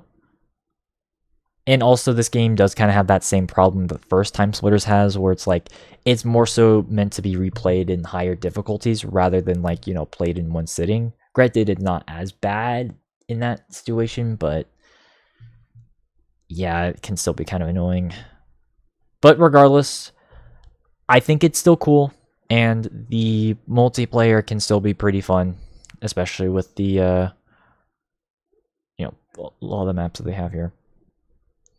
And last but not least, we got ourselves Metroid Prime, which for some reason on Wikipedia it's labeled as an action adventure game. Why? It's a first-person shooter. Like, I mean, yeah, it doesn't have as many, like, you know, guns per se, but like Wolfenstein only had 3 guns, and that's considered a first-person shooter.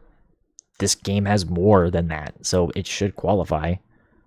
So, which I know then gets this, like, Splinter Cell being a third-person shooter, but basically I can't win with these categories. But anyways, Metroid Prime. I remember I gave this game some shit as well, but again, keep in mind, in our old ass tier lists, that was because that was during the age in which I was anti-Nintendo. So, but I've grown the fuck up, and I've realized that this is a good game. It is not my favorite game in the Metroid series, but it is still a good game nonetheless. So, go check it out if you guys haven't.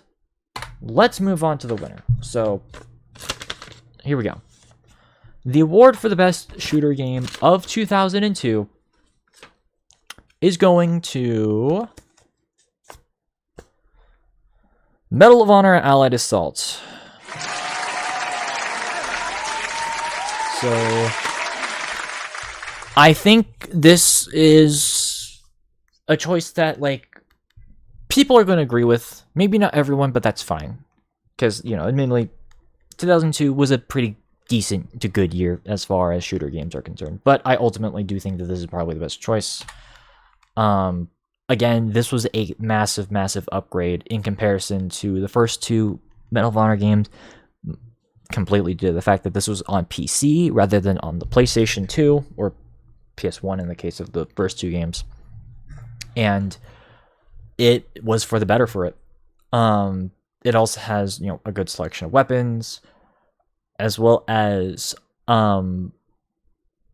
just general levels, because, you know, this game has also some turret sections that are pretty fun, and it has some stealth sections that, well, yes, can be challenging as fuck. I do appreciate. The in-game flinch is annoying as shit, though, and, well, Sniper Town's the worst goddamn level ever. But those are only two minor negatives in an overall good package. It also helps that this game was extremely immersive as far as several of its levels. Of course, the most famous being the D-Day landing mission, which is pretty cool. And, well, as far as military shooters, this set the standard. I mean, with this game, this game basically walked so that Battlefield and Call of Duty could run. So, say what you want, but this game's legacy is that. And I gotta give credit where credit is due. Hell, a lot of Infinity Ward developers, they came from this project. So, I think it's only fitting that they give credit here. Alright. The simulation and strategy game category.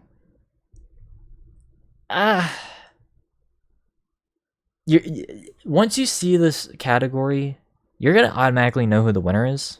But I'm still going to, like, talk about the games regardless. Because I'm not going to lie, this year was kinda meh as far as this category, except for one. But let's go over it. So, okay, so first of all, Heroes of Might and Magic 4. Obviously, Heroes of Might and Magic, popular subseries of the Might and Magic series, started around 1995. And, you know, this was just kind of them continuing off of the long-lasting turn-based strategy that, you know, was pretty much, you know, a big deal at the time. And it had some upgrades, but this one, I feel like, isn't as well-respected compared to Heroes of Might and Magic 2 or 3, or even 5 for that matter. This is kind of one of those awkward middle child, you know, things. But I still think that it is a worthy sequel in a lot of ways. It's just more of a reserved sequel. But it's still a universe that I do respect, and so we're going to nominate it here. And then we have Warcraft 3, Reign of Chaos. Of course, the long-awaited sequel to Warcraft 2, which originally came out in 1995. This was a pretty big deal when it first came out. And, well, basically changed Warcraft forever.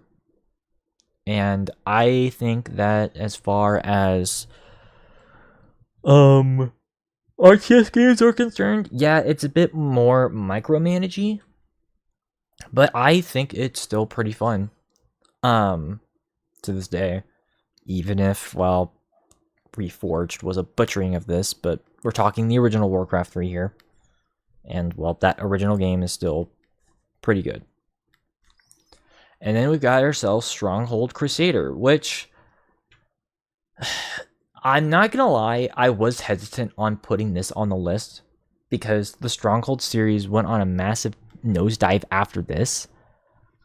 But if I'm gonna be honest, as far as just straight up medieval RTSs are concerned, I can understand why the original Stronghold, and by extension Stronghold Crusader, which is not an expansion, by the way. The name implies that it's an expansion. It's not. It's a full-on sequel.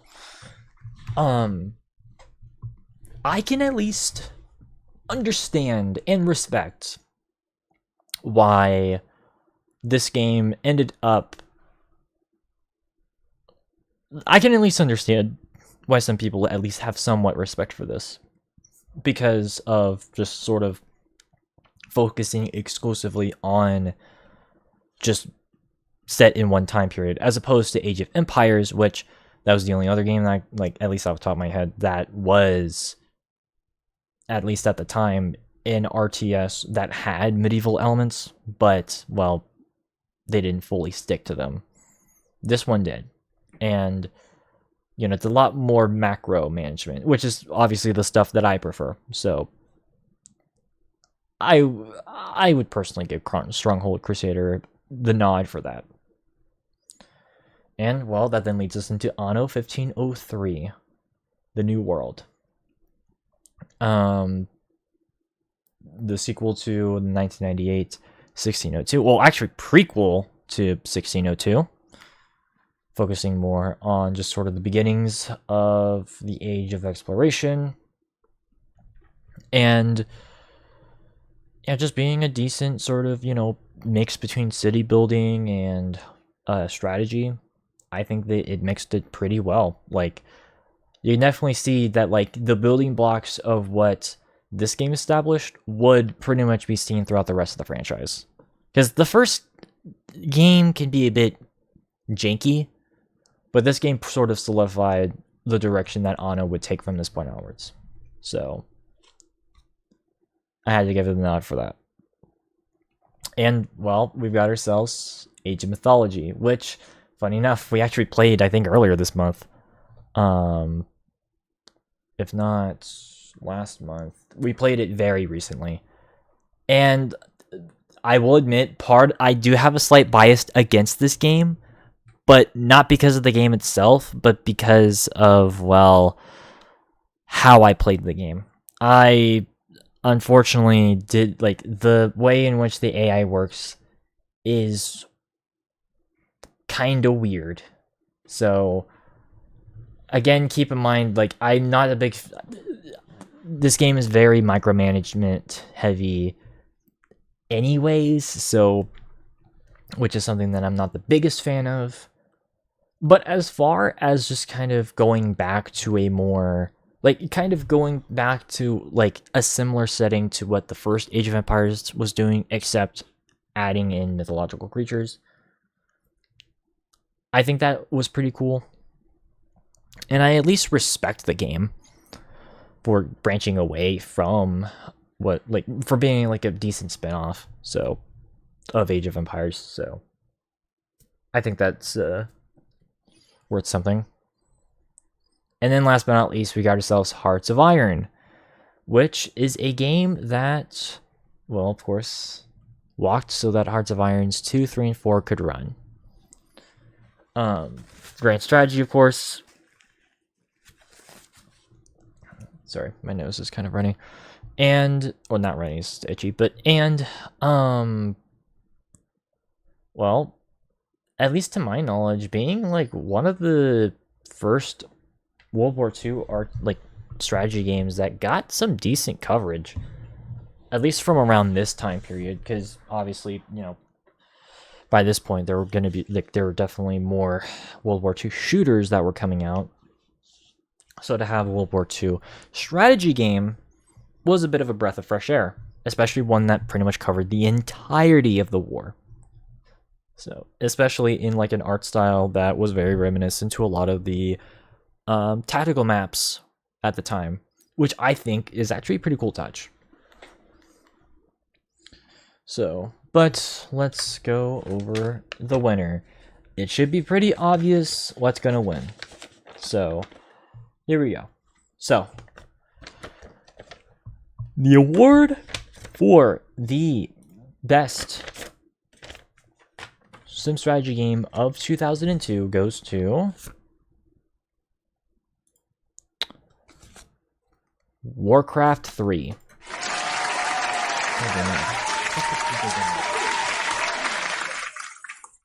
So, yeah, I mean, it's Warcraft 3. Like, I don't think I need to say anything after that. Like, I mean, while it wasn't the first 3D RTS game, it was definitely, you know, one that got massive attention and, well, for good reason. It doubled the faction count from only it just being originally orcs versus humans to now, you know, orcs and elves versus, or excuse me, orcs and the undead versus the humans and the elves, which adds a bit of a cool dynamic. And also made more interesting battles, since most RTS games kind of just reserve themselves to only having 2 factions, maybe 3 if you're lucky. But yeah. But also, this was one of the first games, to my knowledge, that, other than maybe Homeworld, that, well, took its campaign mode very seriously. And it was very solid. Like, a lot of characters came from this. And, well, helped sort of flesh out that universe. Because, well, yes, there was a lot of things that were alluded in Warcrafts 1 and 2. And, yeah, they did have, sorry, I'm just thinking, like, yeah, they did have some sort of semblance of story. Warcraft 3 really took it to the next level. And, well, of course, as far as art direction wise, this was where we got the iconic art style that would stick with the rest, like, that would stick with not only the expansion pack with this game, but also just World of Warcraft as a whole. And, well, this is debatably one of the best, like, RTS games ever made. And that's something that, like, I cannot deny. Even if it's not my personal favorite style of RTS, again, I'm more of a Command and Conquer Tiberium person. I'm more of a Dawn of War person. I'm much more of a Company of Heroes or Halo Wars person. I still think that this game deserves a lot of recognition for, you know, what it was able to achieve as far as the RTS genre. So I gotta give the win here. Alright, so sports, racing, fighting. I'm not going to take too much time on this category because, again, this one's going to be another one that I feel like is going to be pretty obvious once you see it. So, but still a pretty decent year for this category regardless. So, let's go over those. So, yeah, we got ourselves a fighting game, a sports game, and 2 racing games. So, let's start off with the racing games. So okay, so we got Need for Speed Hot Pursuit 2, which was the sequel to 1999, or was it 1999? It's Hot Pursuit. I don't remember. But yeah, this was a sequel to that. And again, you guys know me, I like the more cop chase heavy games. And, well, this is no exception. Every time I've talked about them, I feel like I'm repeating myself. It's a good game. Just a bit older. I'd highly recommend it. That's all I gotta say, though. But then we got ourselves Burnout 2, which I have a little bit more to say. So, obviously, coming off the coattails of the first game from 2001, Burnout 2, of course, being a bit more on the arcadey side of racing games, definitely not taking itself extremely seriously, and, you know, is more famous for its car crashes than it is the actual, like, you know, racing itself. But that's not a bad thing, because, you know, Burnout 2 was still pretty impressive in that regard, and I think it is for its benefit. So if that's something that's worth something, I think it's worth giving it a nod here. Tony Hawk's Pro Skater 4. I actually do think that this game is kind of forgotten, especially considering that, like, you know, Tony Hawk's Pro Skaters 1 and 2 are, you know, highly regarded as being, you know, all-time classics from PlayStation 1, and Tony Hawk's Pro Skater 3 is highly regarded as well. But I actually do think that this game gets some it kind of gets ignored in certain ways, I feel like. Because, I mean, first of all, this was the first game to get rid of that annoying as hell time limit. Because you guys know I hate time limits in video games. And, you know, for them to finally get rid of that was a breath of fresh air. And, well, as, you know, even though I will admit this game's art direction isn't the best, because it's a very, you know, gray and green looking game. Yeah, the cover art, yeah, well, it's just a real picture of Tony Hawk on it. It's not like a representation of the whole game itself. Like, the game itself is, yeah, pretty dry. The actual movement, you can definitely tell, is the standard movement that they tried doing from that game, like from this game onwards. It would obviously be refined in Underground, and Underground 2, and, you know, Proving Grounds, American Wasteland, Project 7 or 8 or whatever. They basically, like, refined everything at that by this point. And that's something that I think should be given a lot of credit for here. So go check it out. And then we've got ourselves Soul Calibur 2, which, I mean, this game is pretty awesome. Definitely a jump compared to the first Soul Calibur. And this game does get some shit because of the this game gets some shit for the fact that, like, it does, like, this was the first game to have the guest characters, but they were console exclusive. So, but I kind of like how they did that, because it makes it to where each version of the game is unique. Even though they ended up just combining the Xbox and the PS2 versions together with the re-releases, but whatever. I have access to Soul Calibur Nintendo on my console anyways. It doesn't, like, that part doesn't matter to me. But whatever. At the end of the day, Soul Calibur 2 I do find to be a very fantastic fighting game. That, you know, kind of helped Namco a little bit in that department, because keep in mind, Tekken was in a pretty bad spot, because Tekken 4 got a lot of flack when it came out. Like, lots of flack.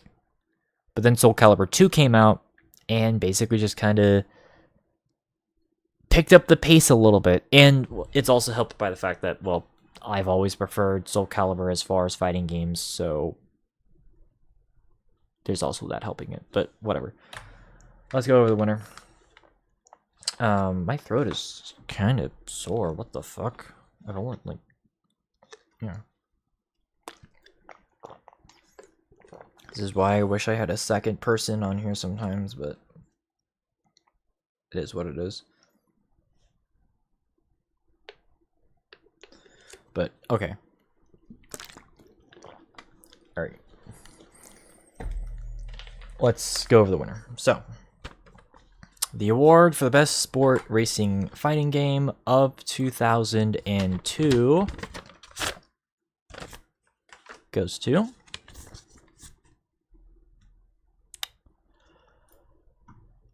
Soul Calibur 2.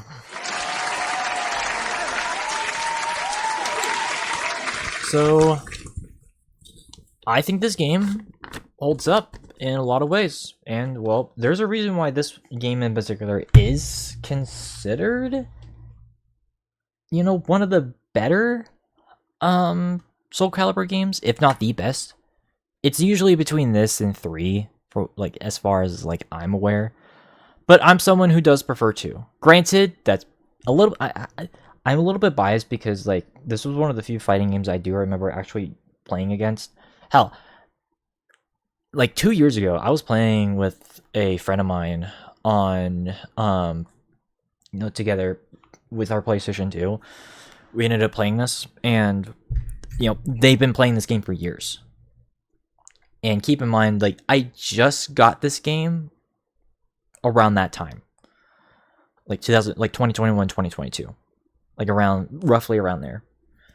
And even though that they've had the game for a long time, I was able to like, get them pretty decently on this. And yeah, we were able to like I was able to win a lot of the matches, which that was pretty awesome. So yeah, like I had a lot of fun here. And like I said, this is a vast improvement over the sequel, because I mean, vast improvement over the sequel. I guess what I meant to say is that keep in mind is that the original Soul Calibur was originally called Soul Edge, and then they made a game called Soul Calibur, which is the actual thing. So, oh shit, it's gonna mess up the slideshow. God damn it! Hold on. There we go. All right. Yeah, that's what I meant to say. Vast improvement over a previous game. So, mostly because it was way more fluid. And well, like I said, I actually like the use of the guest characters because it allows for uniqueness between different console versions. And I think that it kind of like it opens up the possibility of a bunch of other franchises to be used in Soul Calibur. So yeah, because Hitachi Misama, or Hikachi Mishama, I don't know how to pronounce his name, I'm sorry. From Tekken, he was on the PS2 version. Spawn, from Spawn, he was on the Xbox version. And then Link from Zelda was on the GameCube version. And yes, that does make the GameCube version the most sought after, which is annoying, but whatever. I have it on my Wii, so that's fine. And, well, this might be controversial, but in my opinion, this is definitely, like, my personal favorite fighting game. I don't usually like fighting games, but, well, this is definitely the exception. And I think it's for the best for it. So, yeah, at least in my opinion, this is the best one I've played. So, if you guys haven't already, go try to find a copy of this somewhere. So, but, well, let's go over multiplayer. This category, I will admit, it's going to be reusing a lot of games that, like, it's typical that we reuse a lot of the same games that we've done before. But there's actually going to be a few other games that I have not talked about that will be nominated here. So let's go over those. So Soul Calibur 2, we'll have it here. Battlefield 1942 for obvious reasons. Time Splitters 2 for its another game I actually do remember playing with a friend several years ago in person.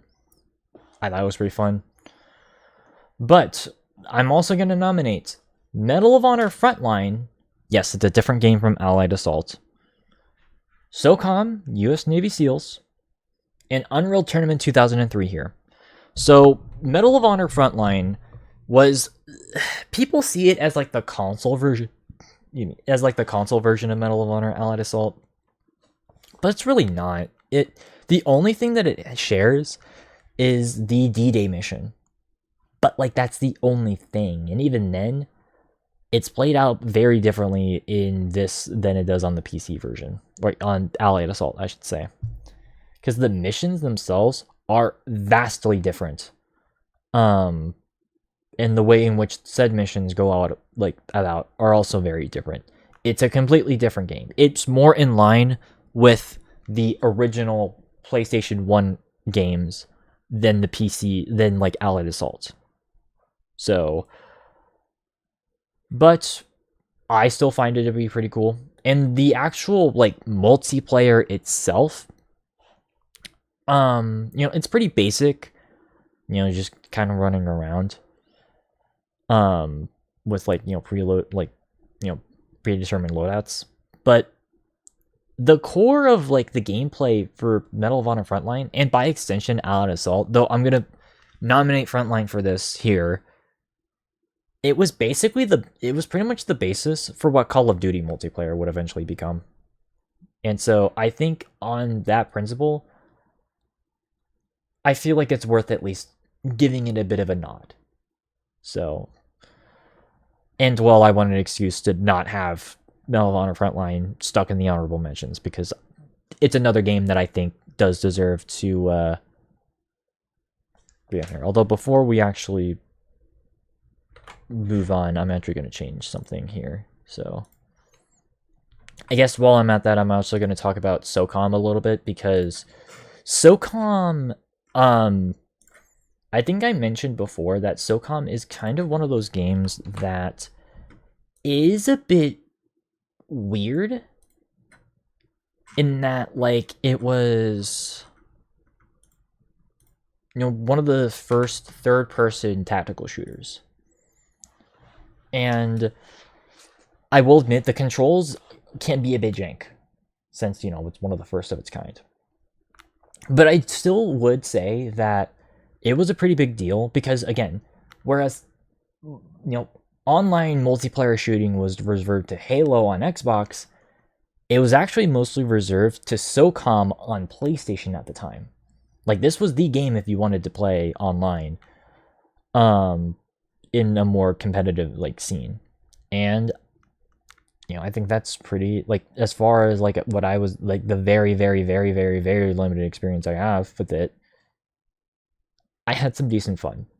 And again, I wanted an excuse to not have it in the honorable mentions, so here it goes. And then last but not least, we got ourselves Unreal Tournament 2003. Not necessarily for this game in particular, but funny enough, Unreal Tournament 2004, since that's just an updated version of this. But for basically, you know, kickstarting Unreal Engine 2, you know, bringing the Unreal Engine to the next generation. Yeah, no, this was pretty cool. It built on the core fundamentals that were in the original Unreal Tournament and applied it to a you know, newer version of the engine. Even if they did remove some features from the original game, I am well aware, I still find it to be a pretty decent experience to go back to. Even if, you know, 2004 is a overall better package. So, but of course, let's go over the winner again. So let's do so. Oh no, the mouse is gone again. What the hell? I thought I fixed that. Whatever, at least I have safeguards this time. Okay, no I don't. Hold on. Hold on, I'm fixing this. Hold on, yep, let me just fix this bullshit. I don't know why this is being fucking dumb. Okay, there we go. Sorry about that. Okay, let's just hope that does not happen again. Okay. I think I know what the problem is that I'm let me check. That's the problem. Okay, maybe it's just some weird quirk, whatever. Alright, let's just announce the winner. So, the award for the best multiplayer game of 2002 goes to Battlefield 1942. I mean, we played through this earlier this year. I had a lot of fun. And so it should not surprise you that this is going to be the winner. Even if I have some pretty cool memories with some of those other games I mentioned, I have way more with this. So, and well, it's mostly due to the fact that this was pretty much one of the first examples of the type of game of its kind. It wasn't the first. That honor honestly would really go to Operation Flashpoint as far as large-scale first-person shooting combat. But this game was done in a way more arcadey sense as opposed to the tactical shooter aspect of that game. And, you know, that's pretty awesome. it also offers a variety of different locales from World War II. So you got to have missions not only set in Western Europe, which there's plenty of maps that do have that, but there's also Eastern Europe in Stalingrad and just, in the outskirts of the Soviet Union all the way up to Berlin. You also got some North Africa locales, and you even got a few that were set in the Pacific Theater with the US versus Japan. And, well, you can say a lot of things about World War II games at the time, but the only other game that had that scope was Hearts of Iron. So to have like a shooter game have that much variety in your locations, that was a big deal at the time. Even if, there were some compromises that had to be made, specifically involving the weapons that the individual factions use. I mean, why does Russia and Japan use the MP-18? That wasn't even used by any of them by that point anymore. So, and also the fact that every single allied sniper uses a Lee Enfield, even though Russia did not use Lee Enfield, Russia and the US did not use the Lee Enfields. And, well, the fact that Germany and Japan use Kar 98 AKs, even though they were very, very, very limited in Japan. But I digress. There's probably some mod out there, which, well, speaking of, I forgot to add one more thing about this game.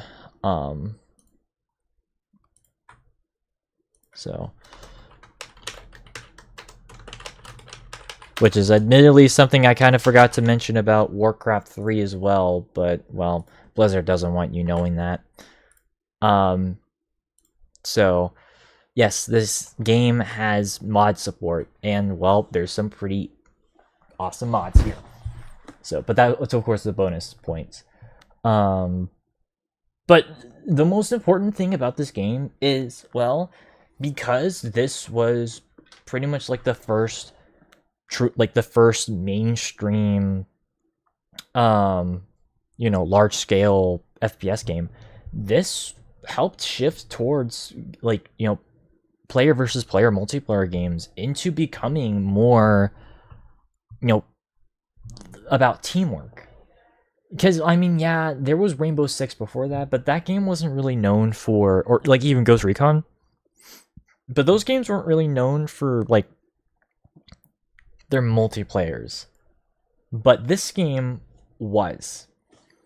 And this walked so that not only of course the future Battlefields would run, but also other games that were a bit more team heavy, well, I guess Team Fortress Classic was also a thing as well, but again, that never had the same amount of popularity as something like an Unreal Tournament or Quake 3, but I'm getting ahead of myself. That's for another list. But you get my point. This was one of the definitely a game that kind of helped for Team Fortress 2, or even just games like Overwatch, where they're very team heavy. Or what's another good example? I guess also other I would even make an argument that PvE games, shooter games, stuff like Left 4 Dead and Deep Rock Galactic, you can definitely trace some of those origins at least to this. So at least in the sort of cooperative side. And so that's something that at least is worth thinking about. So at least in my opinion. So, and like I said, bonus points for mod support. So, and that also goes to Warcraft 3, because I forgot to mention that. All right, expansion packs. So, shit. I also just kind of remembered. No, we're gonna be honest here. I was originally going to have a Sims expansion pack on here, but for now, I'm just not gonna have it because I feel like that would just be a bit dishonest. Because the ones that they had, I don't think were really that impactful in comparison. So, but expansion packs, continued support for a game. And, well, we definitely saw a little bit of that here. But what did I end up choosing? These here. So we've got ourselves Ghost Recon's Desert Siege expansion, which basically just added in it's more of a vanilla plus thing, where it basically just changed the location from the Eastern European setting that was in the base game for Ghost Recon and just put it into a desert. And while that might not sound like that would be a big deal, it actually is a much breath of fresh air. And I do appreciate that because, Ghost Recon can be kind of a bit of a samey looking game at points. And also there's some of the new weapons that they added in. I think were pretty cool. So good on them. Also, we've got ourselves Star Wars Galactic Battlegrounds, the clone campaigns, released 2 days after the initial release of Attack of the Clones and 2 days before the international release, which is pretty insane. Like, damn.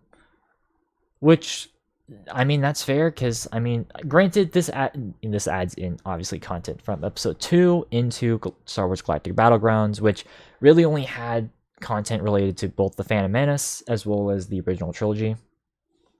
So to actually have the clone army and the separatists added was pretty cool, even if it's like, mostly Geonosian stuff, but that's fine. And yeah, like, I don't know, I just think it's pretty cool content. So, and then, well, we got ourselves Zoo Tycoon. Specifically, yeah, Marine Mania. So, Zoo Tycoon, obviously zoo simulation game, and I think it's pretty cool. Zoo Tycoon, this adds in more marine life based attractions into the game, and also like kind of nerfed the stinginess of the animals, so it makes it way easier for you to actually manage them, which is pretty nice. You don't have to worry about them, like you don't have to worry about some of the weird glitchy stuff that like they tend to do if you don't have the very specific thing that they want. So that's pretty awesome. And then we got ourselves Civilization 3's Play the World, which basically just added in more diplomatic options to Civilization 3 that are just kind of a bit more, and it's just more some quality of life stuff, as well as some like new factions for you to play around. So I'm not gonna lie, I don't really have too much of an opinion on like any of these expansion packs. I feel like they're just more so just little additions that were just kind of added in. So I feel like regardless of what I would have nominated, it's kind of similar to how I feel about the RPG category, where it's like you can make a good case that any of these could win, but I don't really have strong feelings about, which you might see as a bad thing, but keep in mind expansion packs are more so just, again, they're just more small, they expand on the content of the game, but they don't necessarily have to like overhaul it per se. But I don't know, 2002 was just kind of a weird year for expansions. So, but let's go over the winner. So, the award for the best expansion pack for 2002, tentatively, kinda,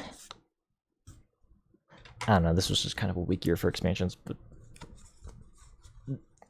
one I ended up choosing, Ghost Recon Desert Siege. I mean, I'm not gonna lie, it was mostly either gonna be between this and the clone campaigns, but I ultimately chose Desert Siege, mostly because, well, Galactic Battlegrounds is very similar to Age of Empires in terms of gameplay, and, micromanagement. I really, really like Ghost Recon's gameplay more, so I decided to do this. Again, it changed to the Eritrean Ethiopian desert areas as opposed to the more sort of foresty, swampy, plainsy look of Russia, the country of Georgia, and like, you know, the Baltics in favor of, you know, yeah, in those desert areas. And I think it works wonders for it. And it offers the same tactical gameplay that I really liked in the original Ghost Recon. I still think it pretty much holds water here. I think it's a good enough length. It's only about like what 3-4 hours long, but it is a pretty solid 3-4 hours. And just the general gameplay and the weapons work pretty well. Yeah, it's kind of weird. You still can't see your weapons, but you know, what can you really do? And well, funny enough, fun fact, in the PS2 version of the game, it actually pre-includes the Desert Siege campaign with it, so you don't have to like do what you had to do with some of the Samurai or Dynasty Warriors games where you had to get a separate like disc for it. So that's kind of cool. But all right, so art direction, which has been the massive theme of this stream, I am well aware. But unfortunately, I could have only chosen up to 6 games for this category. It was very tough for me because, you know, I'm someone who is an aesthetic person. I like a game, how a game looks. It was very tough. But ultimately, I decided to choose the games you're about to see on screen. Again, games we've already talked about. So, Shantae for its sort of, you know, mixing, like, its sort of, you know, fantastical approach on, like, Middle Eastern architecture and style mixed with traditional fantasy.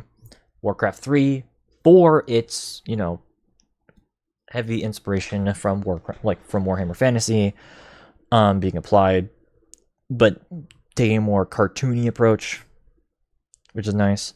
Sly Cooper and the Thieves' Arcanus, of course, for its in-game cel-shaded look and anthropomorphic design, as well as its comic book cutscenes. Time Splitters 2 for its more exaggerated, I guess also comic book look. I know the cover art is not like representative of the game itself, but it does kind of invoke that sort of look. Ratchet and Clank for its cool rustic junker punk art style that I've always appreciated about the older Ratchet and Clank games. And, well, Legend of Zelda Wind Waker for its more chibi art direction, or chibi. So, I don't think anyone would be hard-pressed about these. And again, there's been other games we mentioned art direction for, but these are games that I think fit the bill the best.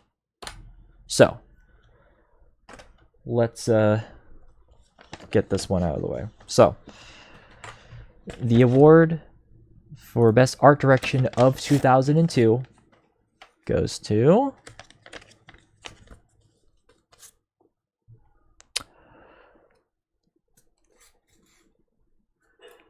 So I'm thinking. This is going to be weird for me. Legend of Zelda The Wind Waker. Sorry, I had to remember which I actually wrote, because I don't actually write these down. But yeah, I chose Wind Waker. So if it wasn't going to win action adventure, it was going to win art direction. But why? Why is this going to win art direction? Well, because, I mean, the chibi art style, I'm not going to lie, it is not my favorite here, but I do think that it is an art style that honestly has stood the test of time. Because keep in mind, this was originally a hated art style when it first came out for the first couple of years. Like, people really did not like the way this game looked.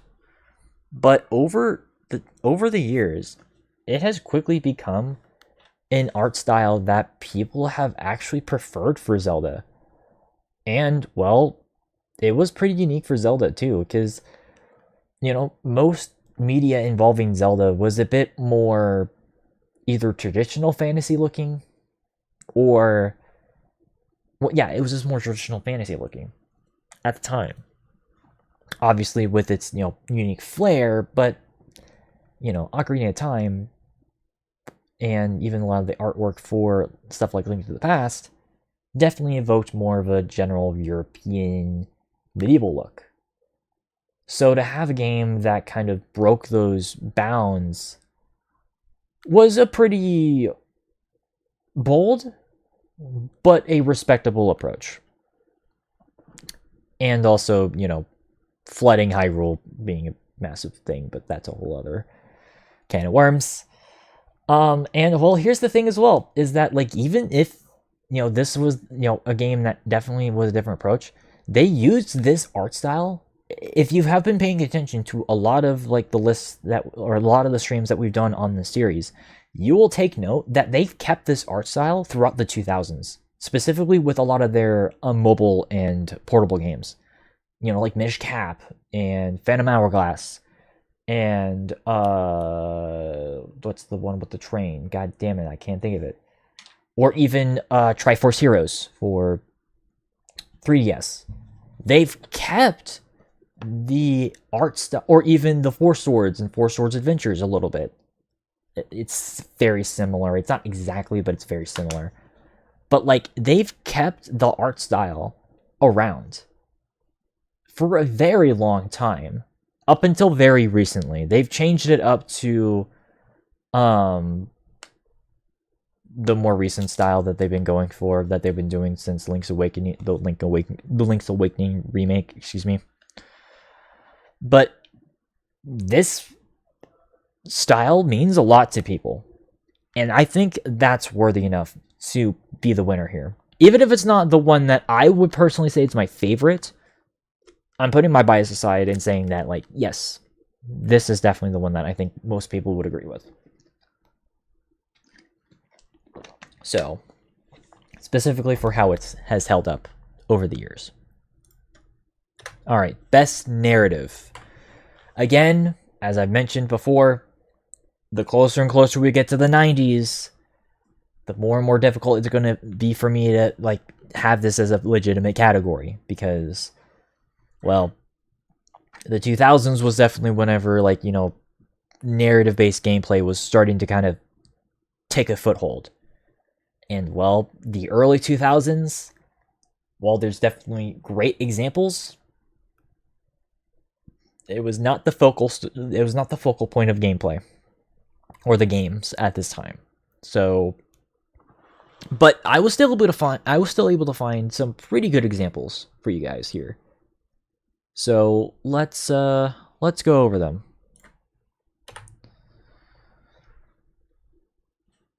Yep. So I ended up choosing Eternal Darkness, Sanity's Requiem, Warcraft 3 Reign of Chaos, Hitman 2 Silent Assassin, the original Ratchet & Clank, Tom Clancy's Splinter Cell, and Star Wars Jedi Knight 2 here. I will admit, for some of these, it's a bit of a stretch to call them a story. Like, for example, with Hitman 2. It's less narrative beats and more so just kind of implications, if you catch my drift. A similar thing with Splinter Cell 1. I mean, yeah, they have a general plot that they have going on. With Hitman 2, you're basically just doing a series of missions to try to save some friends of your, like, basically some, like, close people to you.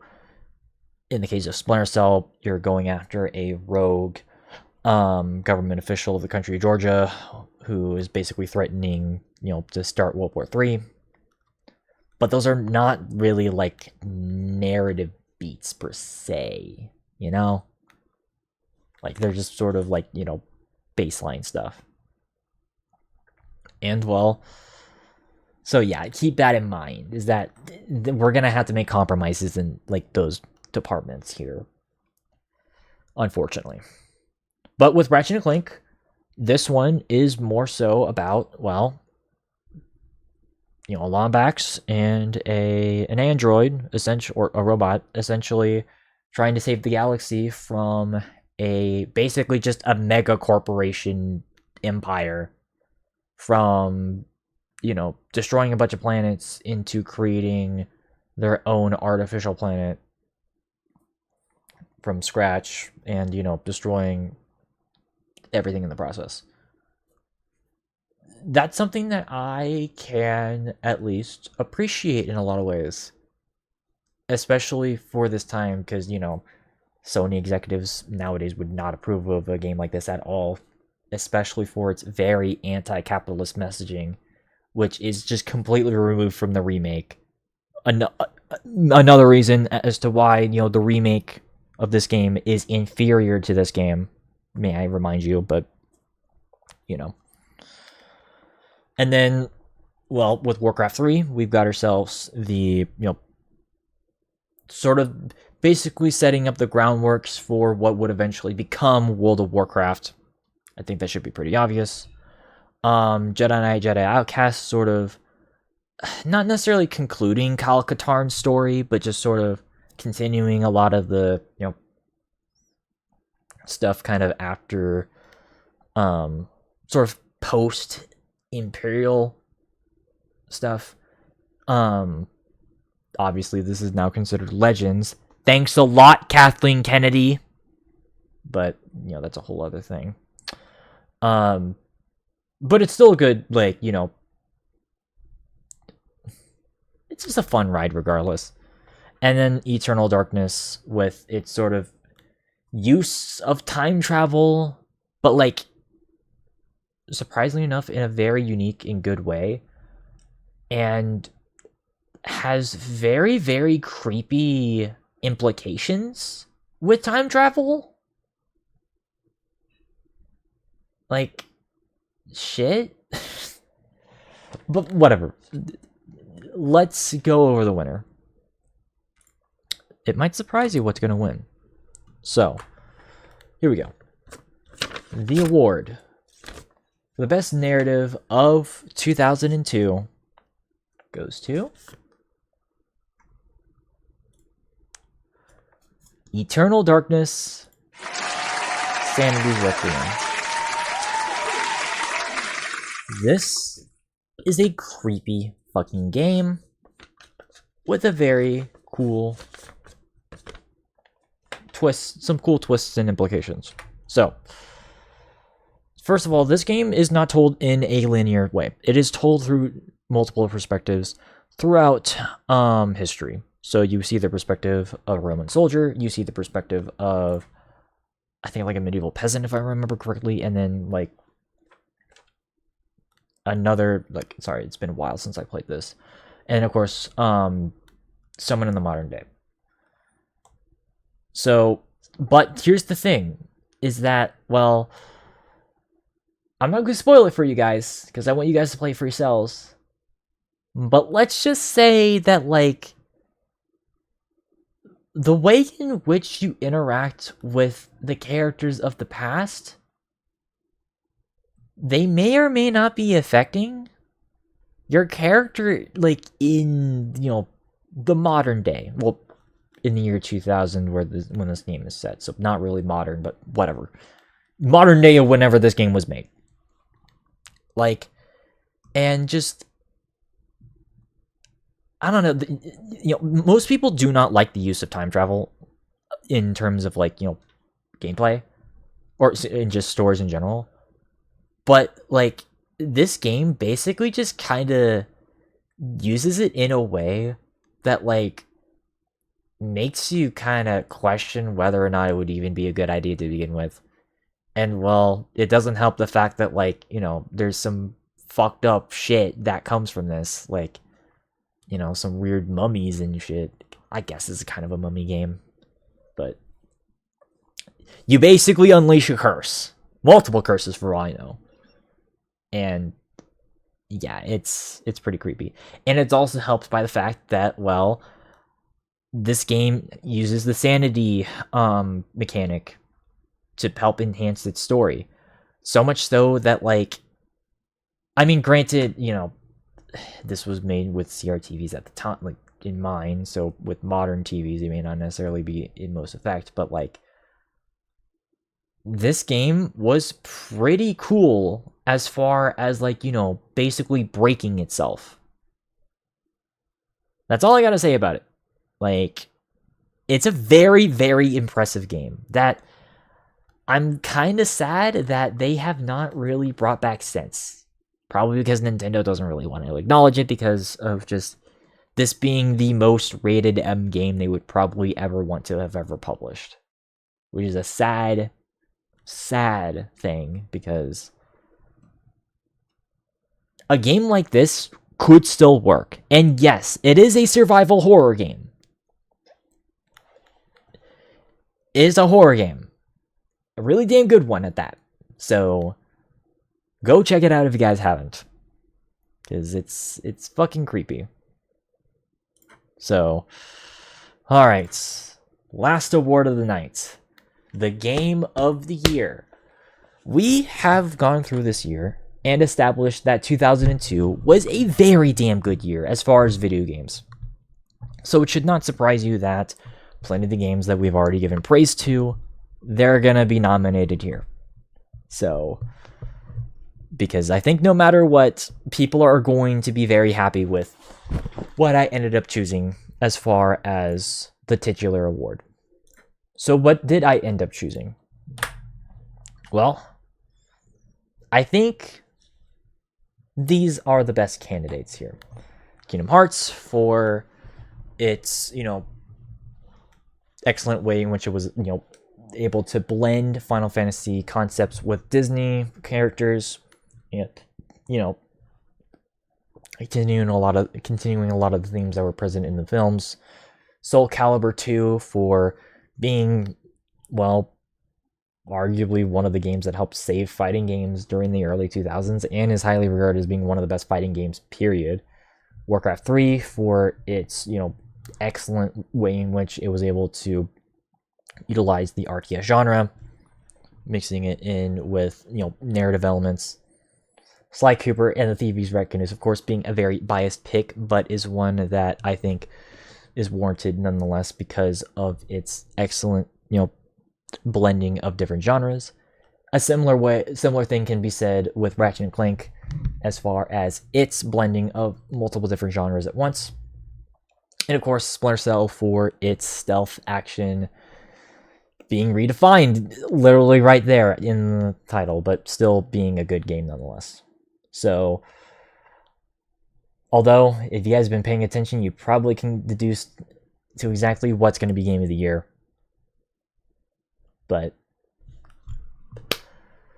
regardless, really damn good year for video games. I underestimated this year. I was not thinking this year was going to be as impressive to me, but lo and behold, this was a solid ass year. So let's give out the final award. So, here we go. The Game of the Year of 2002 goes to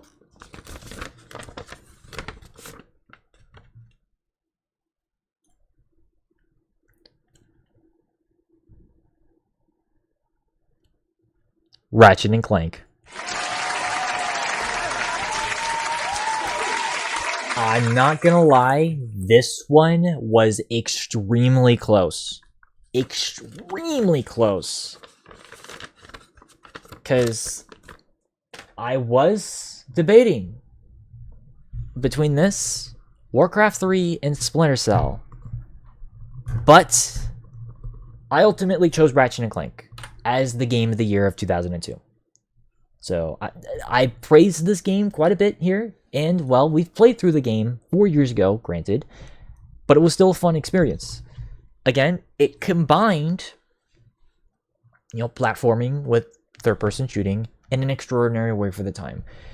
Yes, it does suck that you cannot strafe in this game. That's one thing that some people might criticize with this game of, but I do think that it still holds up even to this day.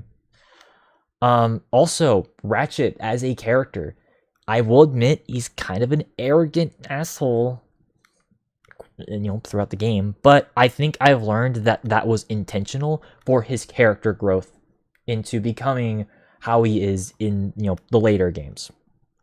Because again, he's pretty cocky and arrogant in this game. Hell, he's not even voiced by James Arnold Taylor in this game.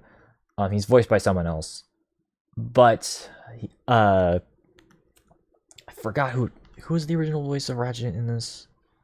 But whatever, you get the point.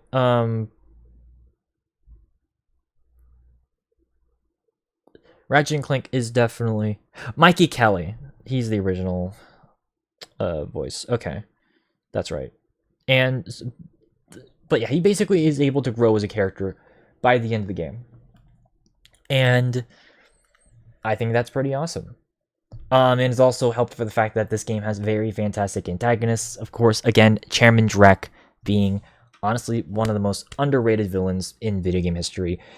Sure, Dr. Nefarious might be the more iconic villain, but Drek was a very good introductory antagonist, and definitely, warrants a lot of praise, as well as the other main antagonists of the game. So, and well, this game also, like I said, has really, really good art direction in its own right, and makes the Solana Galaxy, which it wasn't named until Ratchet and Clank Up Your Arsenal, to be like, for context, it was unnamed until then, at least I think, but still, every single planet is very unique. You go to forest planets, you go to lava planets, you go to tropical planets, you go to some rocky mountainous planets, you go to city planets. Like, there is no you even go to multiple places out into just space. Like, this is a every single location is pretty iconic in its own right. And well, I've been saying this a lot this stream, but this game, again, there's a reason why I'm even iffy about having this have been nominated for platformer, because, well, this was a game, even though this game, it was not a kids game. That is something that people have had huge mistakes for. This was a rated T for teen game. As a matter of fact, I'm going to show you my copy of the game. See, this was rated T for teen. This was not a kid's game. It was made for 13-year-olds onwards. So, it was not a game that was, yeah, sorry, I'm trying to gather my thoughts. But you get my point, is this game really was sort of representative of just the tonal shift towards games at this point. By 2002 and 3, platformers were starting to finally wane. And putting them more in favor of general action adventure games. Sure, that shift was starting to be seen, with the rise of the original PlayStation. But I feel definitely by 2002 and 3, that shift was starting to finally be seen, because there were still plenty of platformers that were made in the late 90s and early 2000s. You still had your Crash Bandicoots, you had your Spyro the Dragons, you had the first Jack and Daxter game, and hell, even we nominated Sly 1 and Ratchet and Clank 1 as platformers. But I even question the legitimacy of them being platformer series. And I think that's something that ultimately I have to give credit to. Not that platformers are a bad genre, don't get it twisted. I still love Shantae. I have a Funko Pop of her for a reason. And I have grown, Spyro, I fucking love Spyro. I like my Spyro. But ultimately, I do think that this is probably, it was probably for the best to explore beyond platformers by this point, especially for kids. Sure, this may not have been a kid's game, but, it helped set a trend to closing, the gap between, to help sort of, close the gap between, rated E and rated T routine. Because keep in mind, rated E10 plus games were not a thing in 2002. That just wasn't a rating thing. It wasn't until 2004 whenever rated E10 plus was a thing. And so having games like Ratchet and Clank kind of helped bridge the gap, even if, you know, the humor would definitely not be for E10 plus nowadays, but you get the point.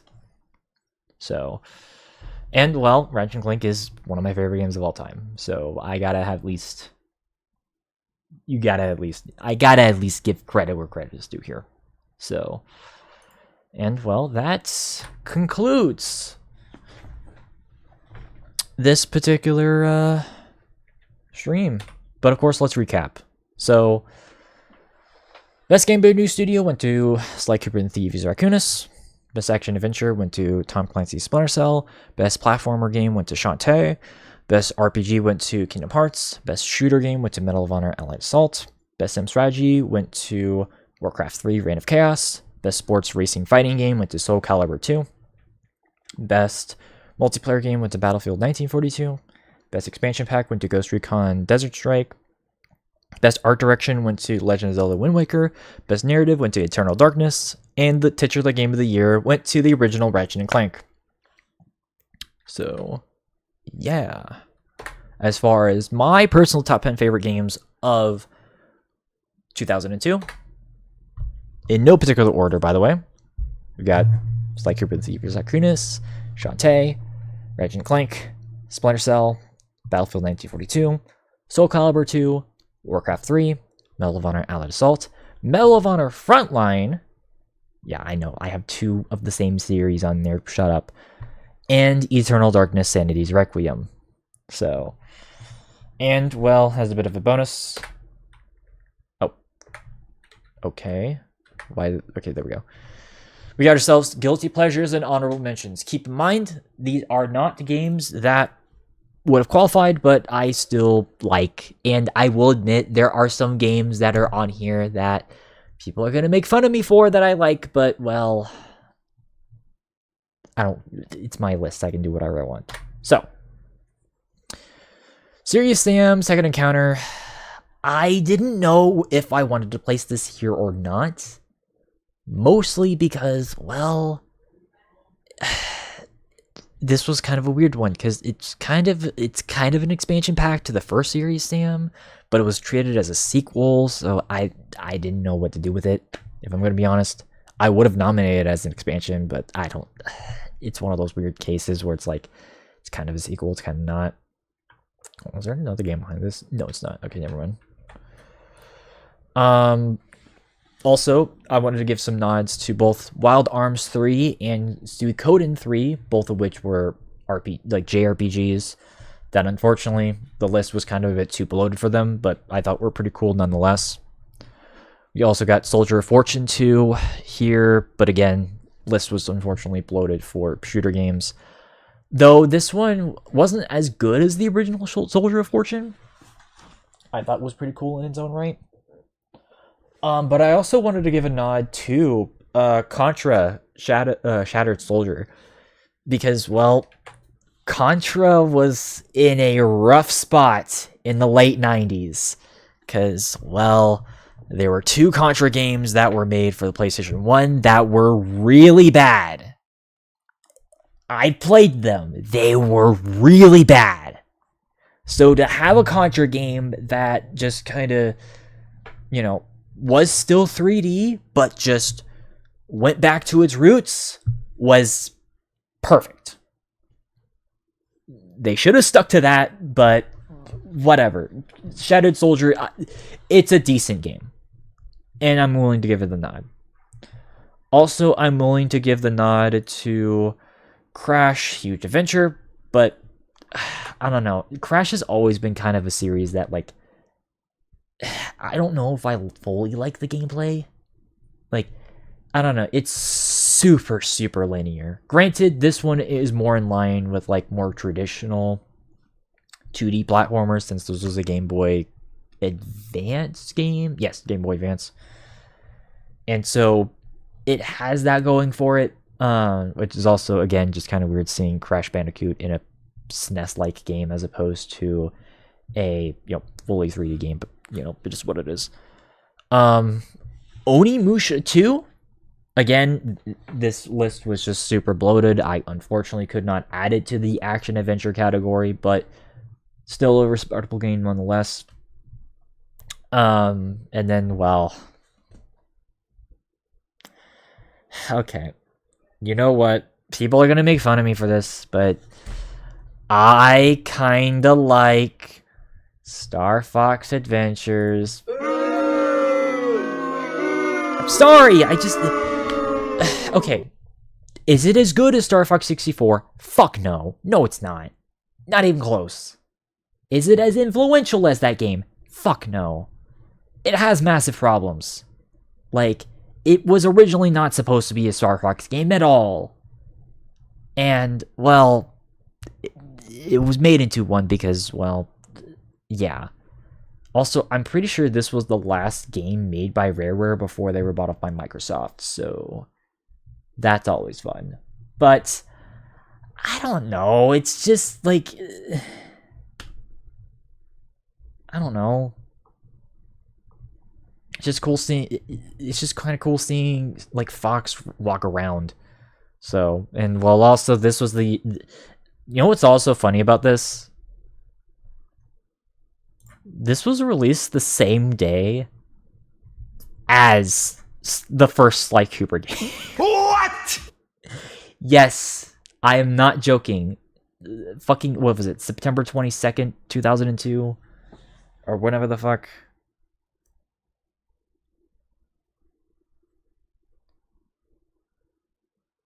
No, not that fucking... Wait, wait. Why is that a different date? Hold on. Adventures. Okay, I'm sorry about the background. Okay, September 23rd, 2002. So, yes, suffice to say... God damn it. Furries, like, that was a good day in furry history if you're into that. I swear, I'm not in... It's not my thing. I just so happen to be liking this. Like, shut up. But... if anyone's the furry in our fur group, it's Goldie, and he's willing to admit that. But anyways. I also wanted to give a shout out to a few Star Wars games, specifically Star Wars The Clone Wars, the 2002 game, as well as Star Wars Bounty Hunter. I was originally considering to nominate them, but they didn't have a high enough score, funny enough.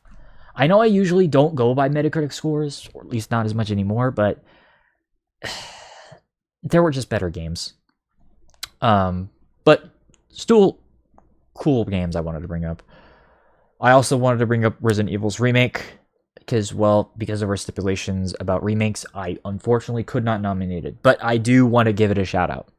So, and of course we got ourselves Lord of the Rings: The Two Towers here, the game itself, which was surprisingly, again, Lord of the Rings, along with Star Wars, seem to be the only two IPs that have had pretty decent success as far as movie licensed games. So, it's another one of those games. And then, finally, Panzer Dragoon Orta, released in Japan in 2002. And for being kind of the last Panzer Dragoon game, it's decent enough. I wanted to give it a shout out. So, but yeah, no, 2002, surprisingly, a really damn good year overall. And even if you don't agree with everything I've said, there's probably a bunch of games that came out that year that you like that I probably either am not aware of or don't particularly care for, but you still like regardless. And that's, I think, a testament to just how damn good of a year this was. I was not expecting 2002 to be like as goated as it was. But alas, that's going to be it for tonight. I hope you guys do thoroughly enjoy this. And of course, I have high hopes for 2001 as well. If I remember correctly with doing my research, 2001 was also a pretty damn good year for video games. And so yeah, I'm pretty excited to get into that. And so I hope you guys are excited for that. If you guys are watching this on Twitch, make sure to hit that follow button down below and turn the bell icon for you to be notified exactly when I'll be streaming. If you're watching this on YouTube, also hit that subscribe button over there and hit the bell icon. If you guys haven't already, make sure to check out the links down below as well, specifically the Discord and the SoundCloud. If you want to check out some of my other stuff, as well as the link tree for all my other social medias. If you want to directly support me on Twitch, you can hit that subscribe button. I'm not going to necessarily like beg for it, as unfortunately they did increase the prices for mobile users, which is pretty dumb. But if you still want to help, support the content, you're free to do that. But in any event, that's gonna be it for tonight. I hope you guys did enjoy. And I'll see you on the next one. Bye, guys.